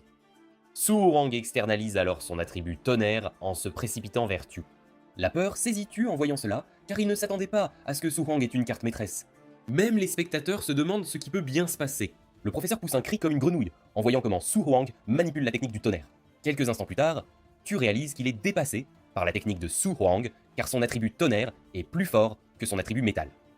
Su Huang fait savoir à Tu qu'il va se mettre sérieux en lui montrant sa carte maîtresse. Il déchaîne 9 résonances sur Tu, le massacrant finalement. Les étudiants sont d'abord stupéfaits par ce qui s'est passé, mais quand ils comprennent enfin comment Su Huang a gagné, la foule devient folle. En voyant qu'il vient d'utiliser 9 résonances, Li et l'instructeur comprennent également que Su Huang était l'élève qui avait disparu de leur vue ce jour-là. Le directeur dit à l'instructeur qu'ils ne sont pas en présence d'un simple génie, mais de l'étoile dragon de l'école. L'instructeur rit nerveusement, disant que les génies privilégiés du camp d'entraînement vont bientôt recevoir un choc brutal. Il compare Su Huang à un dragon destiné à s'envoler, et non à sombrer dans un étang. Le directeur est d'accord avec lui, disant que Su Huang est destiné à briller au niveau international, pas dans un endroit rural comme Star City. Cette nuit-là, Su Huang rentre chez lui, et quand ses gardiens lui demandent qui a pris la première place à l'école, il révèle fièrement que c'est lui. Son oncle lui demande si cela signifie qu'il va au camp d'entraînement, et il répond oui. Juste à ce moment, on frappe à la porte, et quand ils vont voir, ils rencontrent une femme arrogante qui révèle qu'elle est la mère de Lignon, un élève de l'école de Su Huang. Comme l'école envoie généralement les 3 premiers au camp d'entraînement, et que son fils a pris la 4e place, elle dit à Su Huang qu'elle est intéressée à lui payer pour qu'il cède sa place à son fils. Elle sort 30 000 yuans comme si c'était une grosse somme et dit à Su Huang et à ses gardiens que c'est ce qu'elle est prête à payer. Elle s'attend à ce qu'ils sautent sur l'argent, mais l'expression froide sur leur visage la choque et elle leur crie dessus, leur disant que la compétition est brutale, où des gens peuvent mourir. Elle continue en disant que ceux qui participent au camp d'entraînement consomment des pilules de haute qualité comme des bonbons, tout en utilisant des techniques de haut niveau comme si cela ne leur coûtait rien. La mère de Su Huang entend cela, et elle est effrayée, ce qui la pousse à demander à Su Huang. Cependant, l'oncle presse sa femme de se calmer. Aussi il demande alors à Su Huang que la 17 s'il peut promettre qu'il sera en sécurité, et Su Huang lui assure que oui. La femme est surprise que l'homme croit en la garantie de l'enfant, et l'homme lui fait savoir que c'est sa propre décision, donc il doit lui faire confiance. Il ajoute qu'il n'y a aucune raison qu'il appelle Su Huang sa famille s'il ne lui fait pas confiance. Sans plus d'arguments, il claque l'eau que la porte au nez de la femme, la laissant embarrassée. Elle s'en va en colère, en disant à la famille que Su Huang va être éliminé. Après son départ, Su Huang s'excuse auprès de son oncle, lui disant qu'il n'a jamais voulu lui cacher le danger, et son oncle le rassure que tout va bien. Il mentionne qu'il est un homme dur mais plus instruit, et qu'il comprend mieux le camp d'entraînement. L'oncle de Su Huang lui dit que puisqu'il a pris la décision d'affronter les difficultés, il est prêt à le soutenir. La tante de Su Huang gifle son mari, avant de dire à Su Huang que tout ce qui compte, c'est qu'il revienne en sécurité. Plus tard dans la nuit, Su Huang monte sur le toit pour réfléchir à son futur voyage. Il sait que ses gardiens ne font que s'inquiéter pour lui, c'est pourquoi il ne peut pas les décevoir. Il conclut qu'il doit devenir plus fort pour protéger sa vie paisible durement gagnée. Su Huang vérifie alors la fenêtre d'état, et il se rend compte qu'il a actuellement 285 points DAO. Mais ce n'est pas assez pour ce qu'il veut. Comme il ne sait pas quel genre de monstre il va affronter au camp d'entraînement, il décide de prioriser sa puissance de combat physique. Su Huang ajoute des points à son corps mortel, et après une épreuve douloureuse, il réalise qu'il lui manque encore 35% pour atteindre 100%. Soudain, il remarque que les techniques de tonnerre et de flamme céleste ont déjà atteint le niveau 2. Su Huang se souvient d'avoir pratiqué les techniques de guidage pendant seulement quelques jours, rien de plus. Il se demande si des conditions supplémentaires sont nécessaires ou si c'est la culture normale Puisque des c'est le techniques cas, de Su guidage Hong qui décide permet qu'il va aux élever la attributs barre à de un autre monter de niveau. niveau. Le lendemain à l'aube, Su Hong a réussi à atteindre le niveau 3 sur les 2 attributs. En fait, sa technique de sang vital a aussi augmenté de 3 points. Quand Su Hong se prépare enfin à partir, sa tante le presse de rester en sécurité Cependant, et de l'oncle rentrer croit en courant que Su Hong si les a ce qu'il choses faut pour deviennent réussir. trop dangereuses. Et il lui dit d'aller au camp d'entraînement pour être le premier de tous. Après son départ, l'oncle de Su Hong montre enfin à quel point il est inquiet, mais qu'il essayait de faire le dur. Quelques instants plus tard, Wu s'arrête à côté de Su Hong. Su Hong lui obéit disant et de place monter sa lance dans la à l'arrière voiture. de la belle voiture décapotable rouge. Wu file sur l'autoroute à une vitesse incroyable, et Su Hong lui demande pourquoi elle veut le voir. Wu lui dit alors qu'il y a certaines choses dont elle doit l'avertir concernant le camp d'entraînement. Wu mentionne qu'en tant que présidente de l'association, elle a accès à certaines informations sur les participants. Elle révèle qu'il y a des pratiquants d'arts martiaux parmi les participants qui sont déjà proches du niveau 2.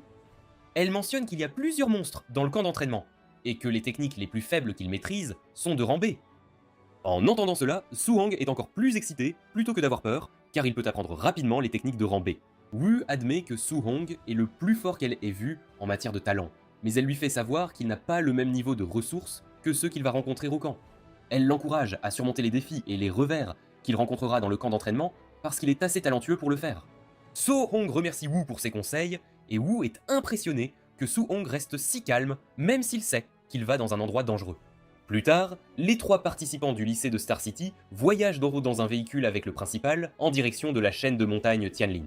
Shen exprime son inquiétude quant au fait que le camp d'entraînement soit situé dans la chaîne de montagne, mais le principal lui dit de ne pas s'inquiéter, affirmant qu'un grand maître supervise le camp et qu'aucune bête ne les touchera. Apparemment, la chaîne de montagne est reliée à d'autres villes et des monstres aussi puissants que des grands maîtres de rang s'y résident. En gros, les bêtes se battent toujours entre elles et sont bien plus féroces que celles qu'on trouve ailleurs. Même un artiste martial de rang 2 ne voudrait pas s'aventurer imprudemment dans la chaîne de montagne. En traversant la route menant au camp, les étudiants sentent des présences étranges les observer, et ils ont raison, car les monstres sont partout. Même si la compétition va être dure, Su Hong aime toute cette idée. En arrivant au point de rendez-vous, il réalise que plusieurs autres étudiants sont déjà présents. Les étudiants les regardent comme des vampires, et quand Su Hong voit que ses collègues vont être intimidés, il prend les devants et leur dit de le suivre.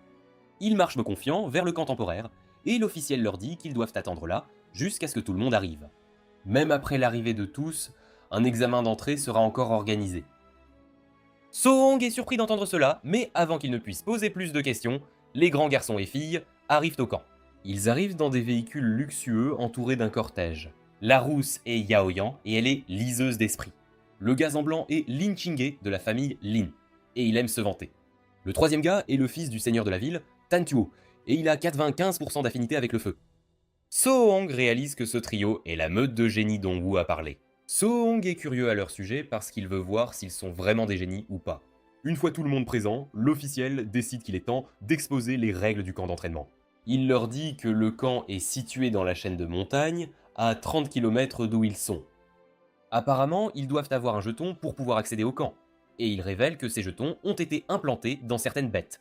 En gros, ils ont 8 heures pour se dépêcher jusqu'au camp d'entraînement, qui est à 30 km. Même si 8 heures semblent largement suffisantes pour cette distance, ils doivent considérer qu'ils vont rencontrer des dangers en chemin. Su Hong, en revanche, n'est pas vraiment inquiet, parce qu'il croit que cela lui donne la meilleure occasion de chasser des monstres autant qu'il veut, tant qu'il arrive au camp en 8 heures. Un des étudiants demande à l'officiel ce qui se passe s'ils tombent sur une bête qu'ils ne peuvent pas gérer. L'officiel dit aux gars de se considérer malchanceux car il sera éliminé, mais il leur fait savoir que quelqu'un viendra les sauver. Les étudiants commencent à protester en entendant cela, car il est possible que les forts soient éliminés, tandis que les faibles passent par chance. L'officiel les réprimande, leur disant que la vie est injuste en faisant une analogie avec quelqu'un qui s'est entraîné dur, mais que la mort l'a emporté à la dernière minute. Il les exhorte à marcher prudemment s'ils ne veulent pas rencontrer de bêtes de haut niveau. Cependant, il leur fait savoir que seuls les lâches se déplacent de cette manière. Un des étudiants est d'accord avec lui et dit à ses camarades qui ont peur d'aller mourir dans une poubelle. L'un d'eux relève la provocation avec colère et dit immédiatement au bouche en train qu'il va le passer à tabac. L'officiel les informe rapidement que les combats sont interdits à l'intérieur du camp, mais qu'une fois qu'ils arriveront dans les montagnes, ils pourront faire ce qu'ils veulent. Il leur fait savoir qu'ils sont libres de voler des jetons ou simplement de tabasser quelqu'un parce qu'ils n'aiment pas sa tête. Quand Su Hong entend cela, il réalise à quel point le camp d'entraînement est brutal, car ils sont encouragés à se battre entre eux. Avec cela, il est assez évident que plus de la moitié des participants seraient éliminés avant même d'atteindre le camp. Soudain, Su-hong comprend qu'il pourrait en fait gagner beaucoup de points s'il décide de se battre contre ces types. L'officiel fait taire tout le monde en leur disant qu'il est temps de partir. Il siffle et tout le monde se disperse dans les bois. Les deux qui avaient indifférents auparavant commencent à se poursuivre et sans perdre de temps, une bagarre éclate entre eux. Les deux échangent des coups, mais il semble qu'ils soient à égalité. Pendant ce temps, Su-hong les observe d'en haut, et il n'est pas entièrement impressionné car il s'attendait à ce que les soi-disant génies soignent plus féroces et puissants. Il décide d'utiliser son temps pour chasser quelques bêtes au lieu de perdre son temps avec les participants. Il est sur le point de partir quand il entend les deux insulter des pauvres gens. Cela change immédiatement d'avis et il décide de les tabasser pour des points. Il attrape un bâton et s'approche des deux pour leur dire d'arrêter de se battre. So-hong suggère qu'il joue avec lui à la place, mais le type décide de l'insulter plutôt. Les deux lui disent qu'ils n'ont aucun intérêt à jouer avec lui, mais à le battre.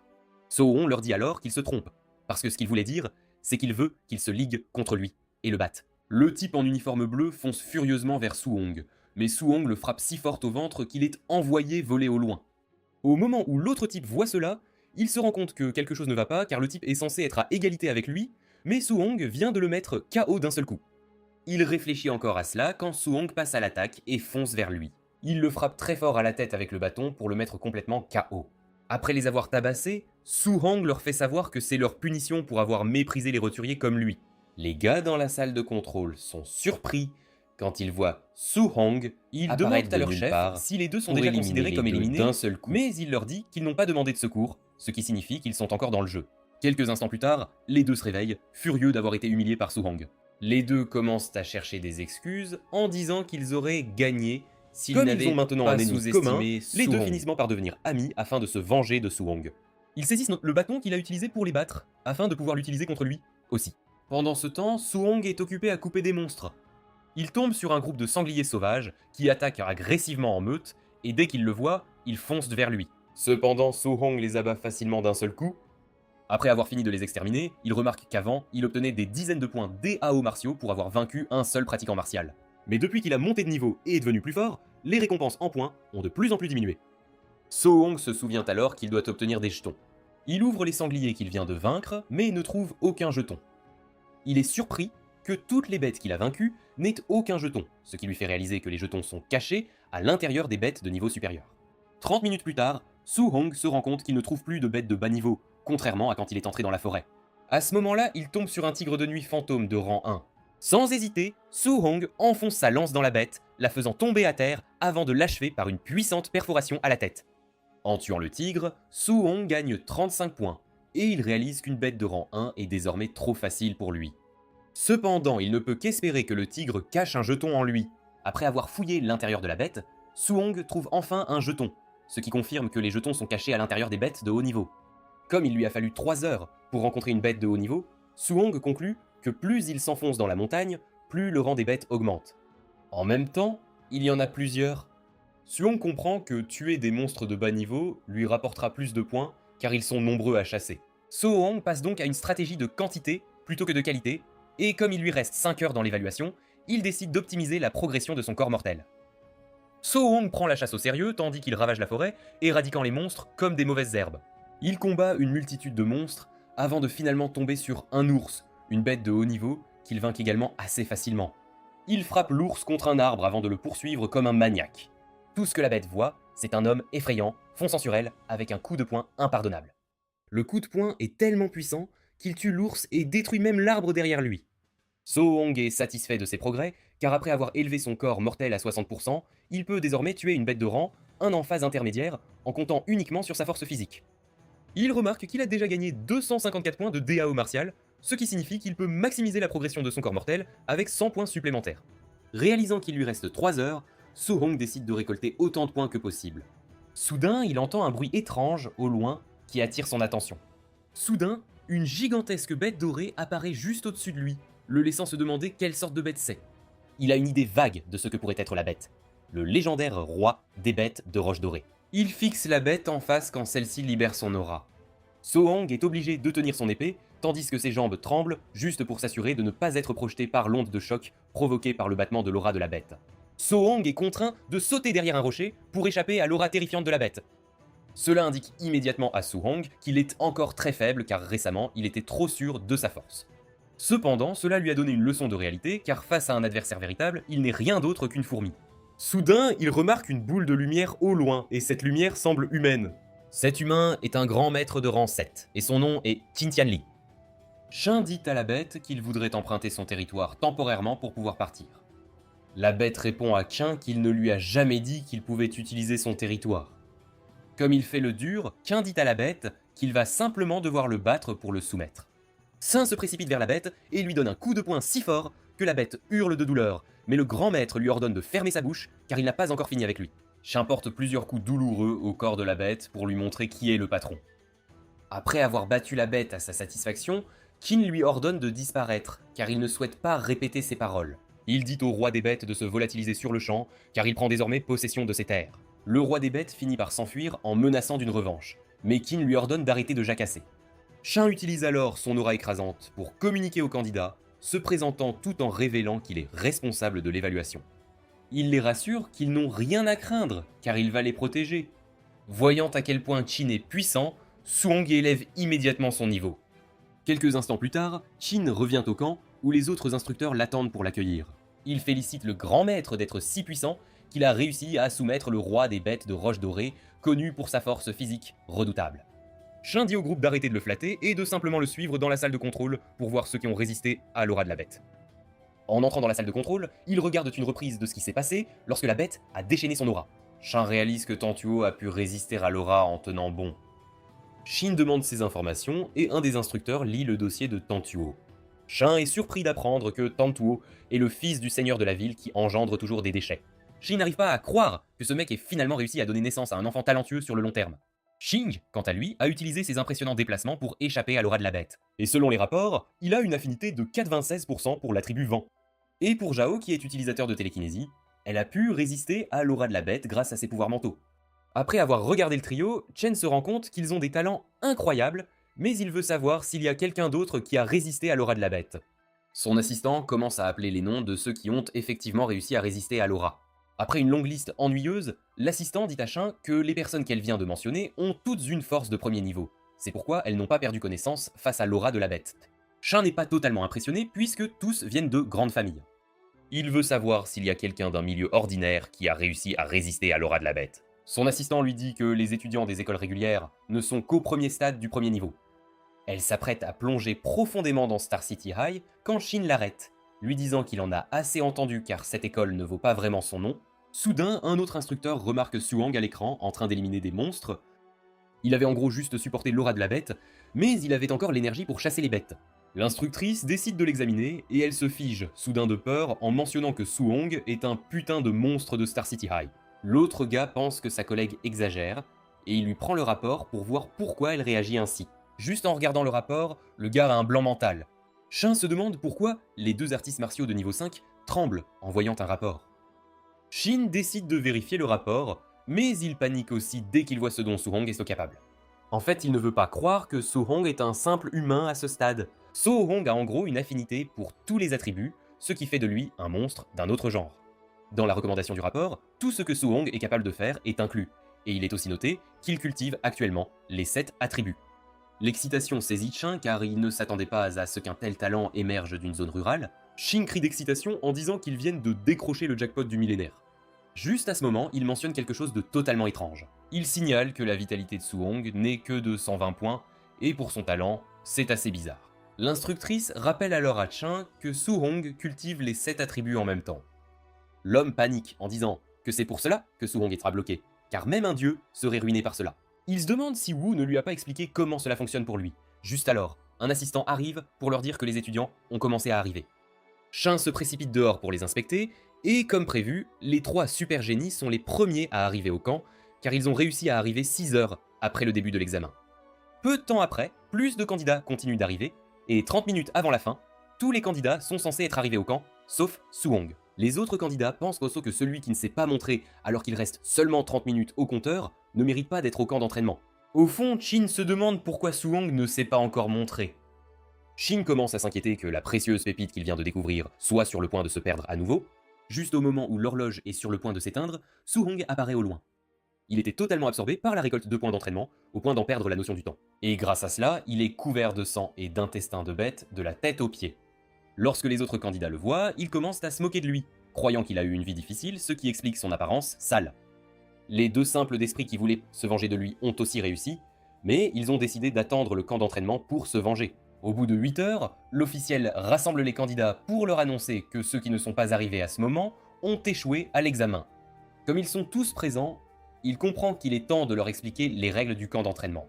Il révèle qu'il y a plusieurs installations majeures dans le camp d'entraînement, à savoir la salle d'entraînement à la gravité, la salle d'entraînement au jeu de jambes, le combat bestial et le pavillon des arts martiaux. Il révèle que dans le pavillon des arts martiaux, on peut échanger des arts martiaux, des techniques de jeu de jambes, des pilules et des armes, jusqu'à un certain rang. Quand Su-hong entend cela, il conclut que venir au camp d'entraînement est en réalité le bon choix. Cependant, utiliser l'un de ces services nécessite de dépenser des points de contribution qui ne peuvent être gagnés que d'une seule manière. La seule façon de gagner ces points de contribution est de réussir les différents cours d'entraînement, et les réussir brillamment donnera des récompenses supplémentaires. Comme il se fait tard, l'officiel leur dit qu'ils sont libres d'aller dormir, mais qu'ils peuvent aussi aller s'entraîner s'ils le souhaitent. Il dit aux étudiants blessés de le suivre au dortoir, et So-hong se dirige vers le dortoir.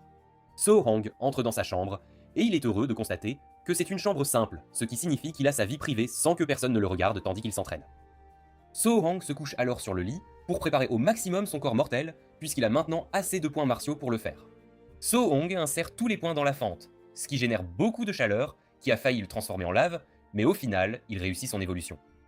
So-hong ressent une grande puissance parcourir son corps, mais il parvient à empêcher que celle-ci ne déraille. Une fois qu'il a terminé, So-hong peut sentir l'intensité de la puissance et le bien-être que cela procure.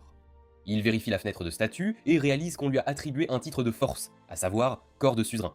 On considère que c'est la physionomie la plus forte en termes de puissance, mais puisque son niveau d'esprit est actuellement à 0%, il est confiant que cela signifie que la technique peut encore être améliorée. So-hong admet que cette physionomie spéciale est vraiment incroyable, et il décide de tester la force exacte que possède cette compétence de suzerain. So-hong saisit sa lance pour aller s'entraîner, mais à sa grande surprise, la lance se casse d'un simple coup.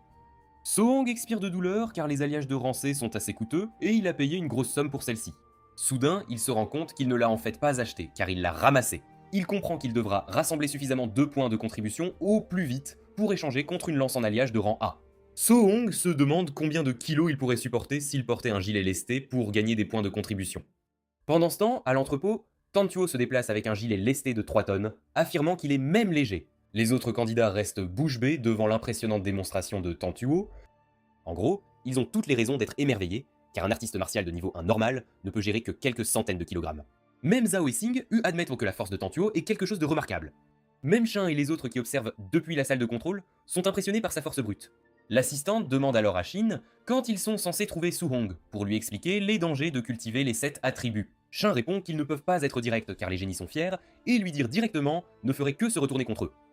Shin pense que la meilleure voie est d'utiliser certaines méthodes pour lui faire réaliser que sa voie est erronée, afin qu'il l'abandonne de lui-même. Shin se tourne alors vers l'autre homme, lui demandant si les autres artistes martiaux qui vont mener la descente nocturne ont été rassemblés. Le gars répond que cela prendra encore un peu de temps, car il est difficile d'assigner le personnel en fonction des différentes forces de combat des étudiants. Il rappelle à Shin qu'ils viennent de terminer une évaluation, et qu'une descente nocturne immédiate leur ferait perdre leur calme. Cependant, Shin dit à ce gars d'affecter un artiste martial de bas niveau tardif pour Su-hong, car il veut qu'il soit complètement écrasé et vaincu. Une fois que Su-hong aura été battu, il prévoit de lui expliquer les inconvénients de cultiver simultanément 7 techniques, afin qu'il l'écoute docilement. Les assistants craignent que cela ne brise la voix de Su-hong, parce que son esprit est faible, mais Shin ne voit pas les choses comme eux. Il soutient qu'il agit pour aider Su-hong, et si son cœur d'Ao se brise, cela signifie simplement qu'il est un déchet. Plus tard cette nuit-là, Su-hong sort de sa chambre et il voit un groupe de candidats qui suivent Tantuo parce qu'il entre dans la salle de gravité pour s'entraîner. Puisque tout le monde est allé regarder Tantuo, Su-hong a l'entrepôt pour lui tout seul. À l'intérieur d'un carton se trouve un bracelet de notation que chaque candidat est tenu de posséder. Il en prend un et le porte avant de se diriger vers l'endroit où se trouvent les gilets lestés.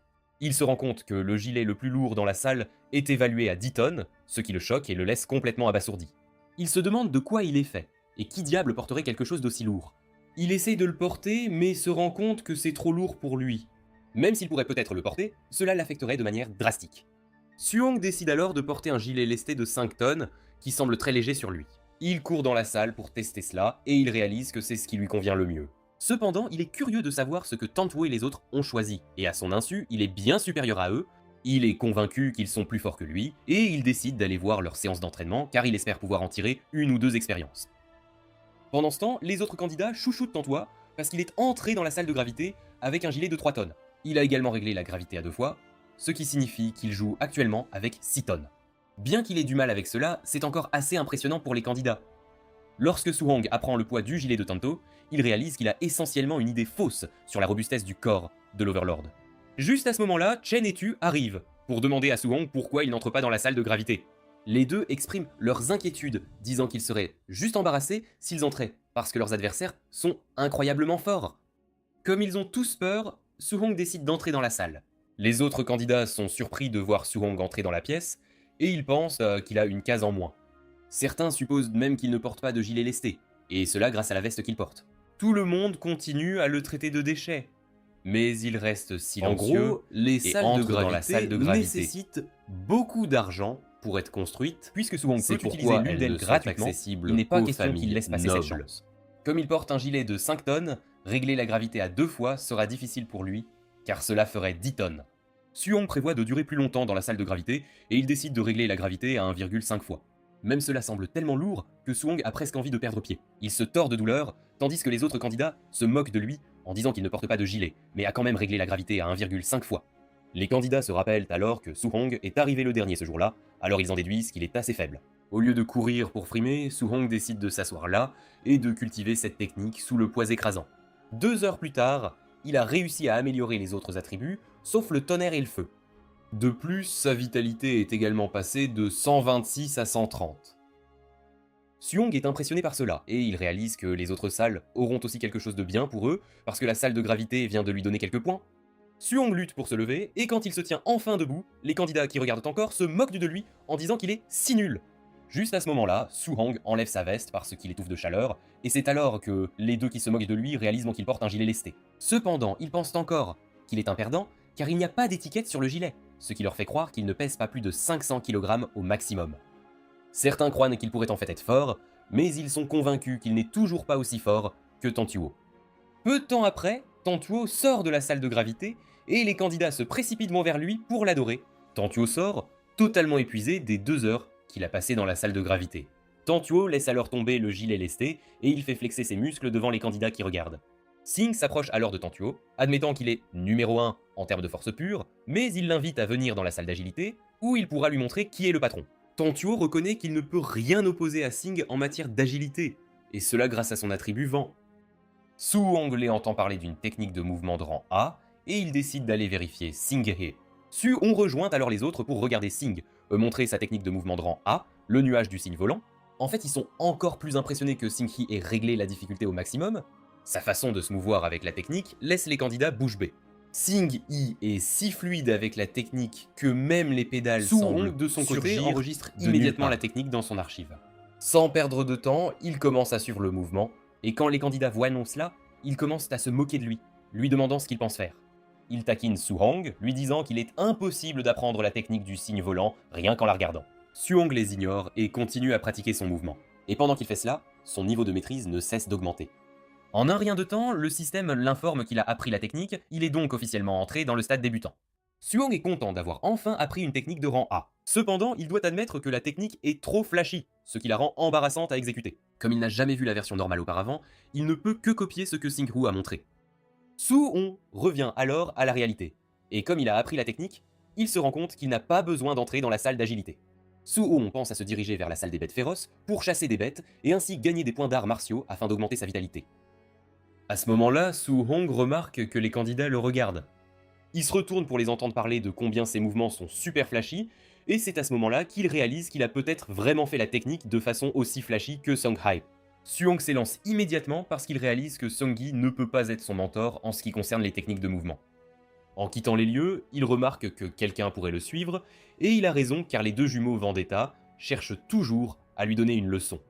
Comme il se dirige vers la salle des bêtes féroces, il prévoit de Pegasus bloquer la porte et de lui casser la figure à sa sortie. En même temps, Xiao et Tantuo semblent se défier sur qui tuera le plus de bêtes.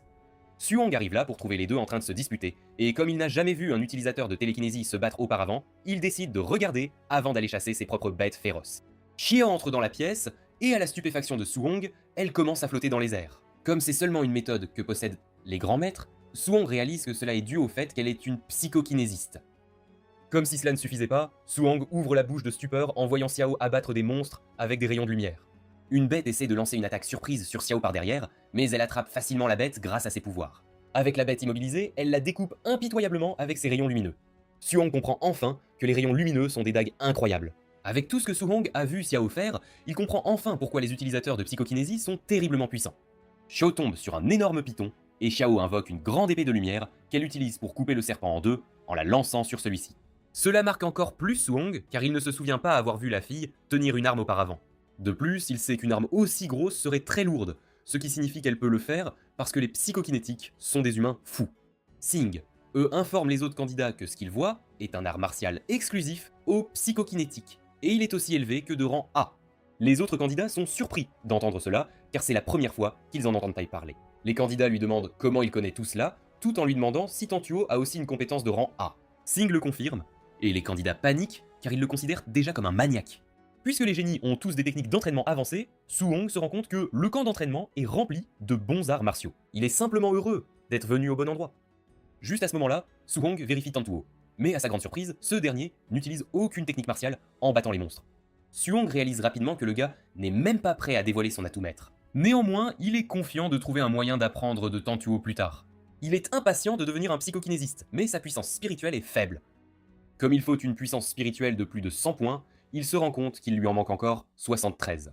Avec le nombre de points dont il a besoin pour ce qu'il veut, Su-hong décide en lui-même qu'il va défier toute la zone, ce qui va le pousser à une série de massacres. Su-hong entre ensuite dans la pièce, et ses deux poursuivants de Vendetta décident de rester dehors, attendant pour lui donner une leçon. Cependant, leur système entier s'emballe quand ils voient le nombre de bêtes terrifiantes que Su-hong veut défier. Les deux supposent que Su-hong a sérieusement perdu la tête, car défier une douzaine de bêtes féroces, c'est s'exposer à la mort. Les deux paniquent, et commencent même à penser à faire appel à un instructeur pour sauver Su-hong. Cependant, à leurs yeux, il est trop tard pour Su-hong, car ils sont convaincus qu'il va être déchiqueté par les monstres. Maintenant, dans la salle des bêtes, So-hong taquine les monstres, les poussant à se ruer simultanément sur lui. So-hong saute en arrière pour esquiver la première attaque des ennemis avant de se précipiter vers eux. Il frappe les monstres si fort que leurs entrailles sont déchirées. Les jumeaux Vendetta restent bouche bée parce que Su-hong déchire des monstres que même les arts martiaux de niveau moyen auraient du mal à vaincre. Soudain, l'un d'eux remarque que Su-hong utilise un jeu de jambes familier et ils réalisent alors qu'il a déjà copié la technique de Sing Yi, qu'il utilise maintenant. Les deux étoiles se disputent car cela leur semble impossible. Les deux finissent par accepter la réalité et réalisent que Su-hong est un talent fou d'avoir pu copier la technique d'un coup. L'un d'eux suggère immédiatement d'oublier leur mission de vendetta et son collègue ne s'y oppose même pas. Soudain, le gars veut reconsidérer sa décision, mais son ami pointe ce que Su-hong vient de faire à l'intérieur de la salle d'entraînement. Ils regardent au loin et voilà que Su-hong a abattu toutes les bêtes en seulement quelques minutes. So-hong de son côté vérifie les points qu'on lui a attribués après avoir vaincu des bêtes de si haut niveau. Il se rend compte que ce n'est pas beaucoup, ce qui confirme son impression que plus il est fort, plus il est difficile pour lui d'accumuler des points. Avant même de pouvoir se reposer une minute, d'autres monstres sortent de leur cachette, et Su-hong se remet rapidement debout car il n'a pas le luxe de se reposer. L'un des monstres pense qu'il est astucieux de lancer une attaque surprise sur Su-hong par derrière, mais Su-hong réagit très rapidement et frappe le monstre jusqu'à la mort. Su-hong déchaîne une aura terrifiante qui fait réfléchir les bêtes, mais il n'est pas prêt à leur donner une seconde chance car il a besoin de leur valeur Dao. Su-hong les poursuit, anéantissant les bêtes sans pitié. À l'extérieur, la Vendetta décide enfin qu'il serait bon pour eux de se transformer en jumeaux indulgents. Les deux pensent donc que cela pourrait être mauvais pour eux si Su-hong les rencontrait là-bas. Les deux s'éloignent rapidement et passent bientôt devant la salle de combat où les autres génies s'entraînent. L'un de leurs collègues est surpris de les voir revenir déjà. Ils demandent des nouvelles de leur mission de vengeance, mais les deux ne peuvent. Au fond, les deux sont heureux de garder encore la tête sur les épaules. Juste à ce moment-là, Xiao et Tantuo sortent de la salle des bêtes. Tantuo ayant acquis 280 points au total, tandis que Xiao en a obtenu 270. Leurs habituels suiveurs commencent à les louer en comptant le nombre de monstres qu'ils ont tués. Quant à leur contribution à la veste lestée, Tantuo a 100 points, tandis que Xiao en a seulement 50. Cela signifie beaucoup pour leurs suiveurs, dont le plus élevé a 30 points. C'est alors qu'ils commencent à parler de la puissance des génies à cause du nombre de bêtes qu'ils ont vaincues. Cependant, les jumeaux indulgents sont les seuls à savoir qu'il y a un monstre spécial dans le camp d'entraînement qui dépasse le trio. Une heure plus tard, Su-hong a laissé une montagne de cadavres dans la pièce et il commence déjà à s'épuiser. Pourtant, il n'a même pas encore atteint son objectif. Néanmoins, il vérifie sa montre d'entraînement et réalise qu'il a été récompensé de 700 points. Sans hésiter, Su-hong se dirige vers le pavillon des arts martiaux. En arrivant au pavillon, Su-hong se rend à la réceptionniste. Il prend un journal posé sur la table pour lire le menu. Il est surpris de voir à quel point les compétences de rang A sont chères. L'agent d'accueil lui demande alors s'il est prêt à passer sa commande. Au fond, l'agent n'a pas envie de s'occuper de Su-hong car elle croit qu'il va se retrouver fauché. Lorsque Su-hong prend enfin sa décision, il dit à la dame qu'il veut les pilules de rassemblement spirituel. Il demande à l'agent si c'est vrai qu'elles aident à booster l'esprit. Elle confirme cela, mais informe Su-hong que l'effet ne dure qu'une seule fois. Su-hong commande rapidement la pilule de rassemblement spirituel de niveau 4, et l'agent est choqué quand il lui montre ses points. L'agent n'en croit pas ses yeux, et comme la bonne fille qu'elle est, elle présente la pilule à Su-hong. Su-hong remercie la dame et lui demande si elle a des lances en alliage qu'il pourrait acheter. Su-hong finit par épuiser tous ses points en achetant les ours. Il s'avère que celui que Su-hong a acheté est la lance double d'attribut feu de rang C. Su-hong réalise alors que ses statistiques se sont un peu améliorées, mais il a encore besoin de points DAO pour ce qu'il prévoit de faire. Su-hong ouvre ensuite la boîte que lui a donnée l'agent pour sortir la pilule qui se trouve à l'intérieur. Il avale la pilule et en un rien de temps, il sent les changements dans son corps. Avec détermination, il révèle qu'il va devenir un maître spirituel. Avec l'effet de la pilule qui se met en place, Su-hong sent tous les nerfs épuisés de son corps s'apaiser. De plus, son esprit est devenu très clair, lui donnant la capacité de percevoir tout ce qui se passe autour de lui. Lorsque la pilule a terminé son effet, Su-hong est surpris de voir qu'elle a en fait boosté son pouvoir spirituel de 24 points. Il calcule les points de martiaux qu'il possède actuellement et réalise que même s'il les utilise tous, il lui manquerait encore 0,5% de ce dont il a besoin. Pour obtenir les 0,5%, il lui suffit de 5 points de temps martiaux, ce qui équivaut à une bête vaincue. Avec cela, Su-hong souhaite qu'il ait tué juste une bête de plus. Néanmoins, il ne peut pas regretter ce qui est déjà passé, et il décide de se reposer pour pouvoir s'en occuper le lendemain. Pendant ce temps, à l'entrepôt du camp d'entraînement, les instructeurs qui vont participer au raid ont été rassemblés. Ils reçoivent des brochures pour examiner les candidats qui leur sont assignés, alors que d'autres sont assignés au génie du camp. Un type en particulier découvre qu'il doit s'occuper de Su-hong, qui n'a que 123 points de vitalité. Même ses amis lui demandent pourquoi on lui a attribué quelqu'un d'aussi nul que Su-hong. L'un d'eux croit que Shin a fait une erreur, mais Shen entre dans la pièce au bon moment va jusqu'à contester pour leur faire savoir que ce n'était pas une erreur. Cependant, Chen lui fait comprendre que Su-hong n'est pas aussi simple qu'il en a l'air, car sa puissance de combat est à la hauteur de celle des artistes martiaux de stade avancé. Le groupe est choqué en entendant cela, car ils ne s'attendent pas à ce qu'une personne avec un peu plus de 100 points de vitalité puisse défier un véritable artiste martial. Chen dit ensuite à l'officier attaché à Su-hong qu'il comprendra ce qu'il dit au moment où il le combattra. Le type se plaint encore de toute la mission, ce qui pousse Chen à lui donner une claque sur la tête. Il lui dit de tout donner dès le début parce qu'il ne veut pas que Su-hong ait le moindre doute sur sa force. Le type n'arrive toujours pas à croire qu'on attend de lui qu'il combatte un enfant aussi faible. Il a même demandé à Shin s'il en voulait à Su-hong en lui disant qu'il ne serait pas responsable s'il le laissait estropier. Shin sourit en entendant cela et encourage le type à rouer Su-hong de coups pour qu'il puisse recevoir une récompense. Le type accepte et au fond de lui, il a hâte de s'occuper de Su-hong. Quelques instants plus tard, les assaillants se dirigent vers les dortoirs. Su-hong entend bientôt le chaos au loin, et alors qu'il y réfléchit encore, la porte est tranchée par l'homme qui s'est jeté sur lui. Il manque de se faire couper en deux par l'épée tranchante de l'envahisseur, mais il disparaît avant le coup. Su-hong saisit rapidement sa lance, et un combat s'ensuit entre les deux, pendant que Su-hong se demande à quel point l'instructeur Jin Feng est fort. Jin Feng se vantait de sa force, disant à Su-hong de se considérer malchanceux de tomber sur lui, et c'est alors que Su-hong réalise que le type vient de l'une des myriades de races. Su-hong sourit car c'est exactement ce qu'il cherchait. Su-hong comprend qu'il pourrait rassembler les 5 derniers points d'arts martiaux pour devenir télékinésiste s'il bat Jin Feng. Jin Feng cesse choqué quand il se rend compte que Su-hong prend réellement une posture de combat contre lui, se demandant s'il a totalement perdu la raison. Leurs armes s'entrechoquent, et c'est alors que Jin Feng réalise que la force de Su-hong est folle. En fait, sa force de combat est à l'auteur d'un stade avancé, et Jin Feng confirme que son patron ne mentait pas. Soudain, il remarque qu'il y a autre chose, car un artiste martial de stade 1 ne devrait pas avoir le genre de puissance que Su-hong possède actuellement. De son côté, Su-hong fait de son mieux puisqu'il n'a jamais combattu un classé avancé auparavant. Il balance sa lance entourée d'une aura, ce qui fait reculer Jin Feng de peur. Il commence à regretter ses actions, car il a réalisé que Su-hong n'est pas une blague. Néanmoins, Jin Feng est un artiste martial expérimenté, et il sait ce qu'un combat entre eux implique. Jin Feng déchaîne alors ses arts martiaux d'attribut feu, qui enveloppent son épée de flamme violette. Su-hong est en fait ébahi par cela, car c'est la première fois qu'il en voit un.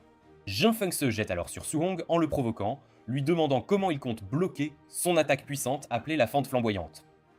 À son insu, Su-hong a sa propre idée et se couvre d'électricité avant de bloquer l'attaque de Jinfeng, le repoussant en arrière. Le mur derrière Jinfeng est brisé par le blocage de Su-hong, laissant Jinfeng en sueur comme une chèvre. Il ne peut pas croire que Su-hong a juste bloqué son art martial de feu en externalisant la foudre, et c'est alors qu'il admet que Su-hong est un gamin terrifiant et talentueux. Cependant, il le taquine encore, lui disant qu'il semble mauvais en usage du maniement de la lance de foudre, car il n'aurait pas pu le battre aussi facilement. Su-hong avoue qu'en fait, ce n'est pas son fort, mais il décide de faire quelque chose de plus fou en mélangeant deux attributs, le foudre et le feu. Jinfeng commence à flipper parce qu'il n'avait jamais pensé qu'une fusion d'attributs était possible, mais Su-hong le fait apparemment avec aisance, juste devant lui. Jinfeng reste totalement stupéfait, car il a toujours cru que la fusion d'attributs n'était qu'un mythe. Il panique encore lorsque Su-hong saute vers lui avec une attaque puissante, et Jinfeng essaye de sauver son honneur en lançant une contre-attaque. Cependant, la puissance de Su-hong le submerge facilement et le projette à travers le mur, le faisant s'écraser au sol. Puisqu'il vient de vaincre Jinfeng, Su-hong reçoit 7 points. Et il sourit car Jinfeng vient de lui offrir les points nécessaires pour passer télékinésiste. Quelques secondes plus tôt, Chen et la femme artiste martiale étaient blitz dehors, devant le dortoir, attendant un rapport.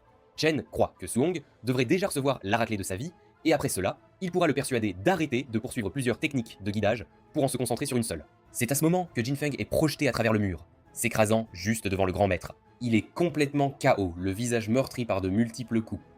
La femme et le grand maître sont complètement choqués car Su-hong vient de vaincre Jinfeng avec facilité.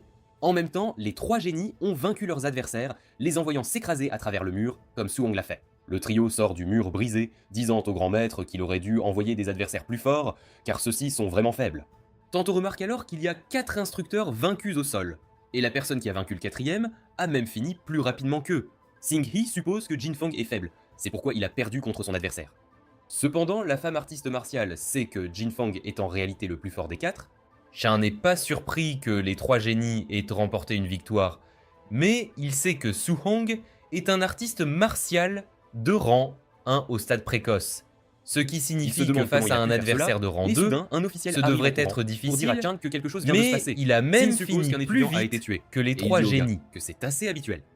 Cependant, l'officiel dit à Tian que cela concerne Su-hong, qui a utilisé la fusion d'attributs lorsqu'il combattait Jinfeng. Shan considère initialement cela comme rien de sérieux, mais dès que cela résonne dans son esprit, il saisit l'officiel en lui demandant s'il est sérieux. Le gars révèle que Su-hong a en fait utilisé la foudre et le feu pour vaincre Jinfeng. Le gars mentionne que c'est quelque chose qu'il a vu à l'écran, mais il est libre de demander à Jinfeng s'il pense qu'il ment.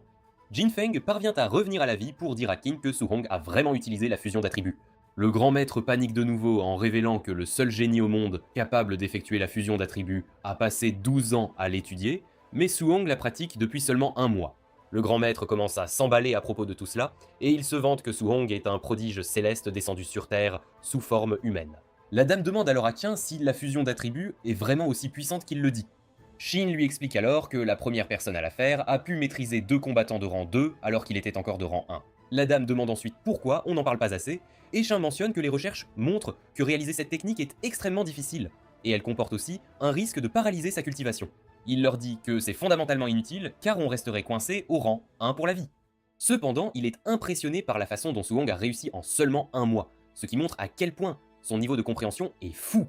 En fait, il possède tous les attributs, ce qui signifie que ce serait écrasant s'il pouvait tous les combiner. Il croit que Su-hong a ce qu'il faut pour écraser les empereurs des innombrables races d'un seul coup. Ses assistants lui disent de se calmer parce qu'il exagère déjà beaucoup la chose, car fusionner 2 attributs est déjà difficile.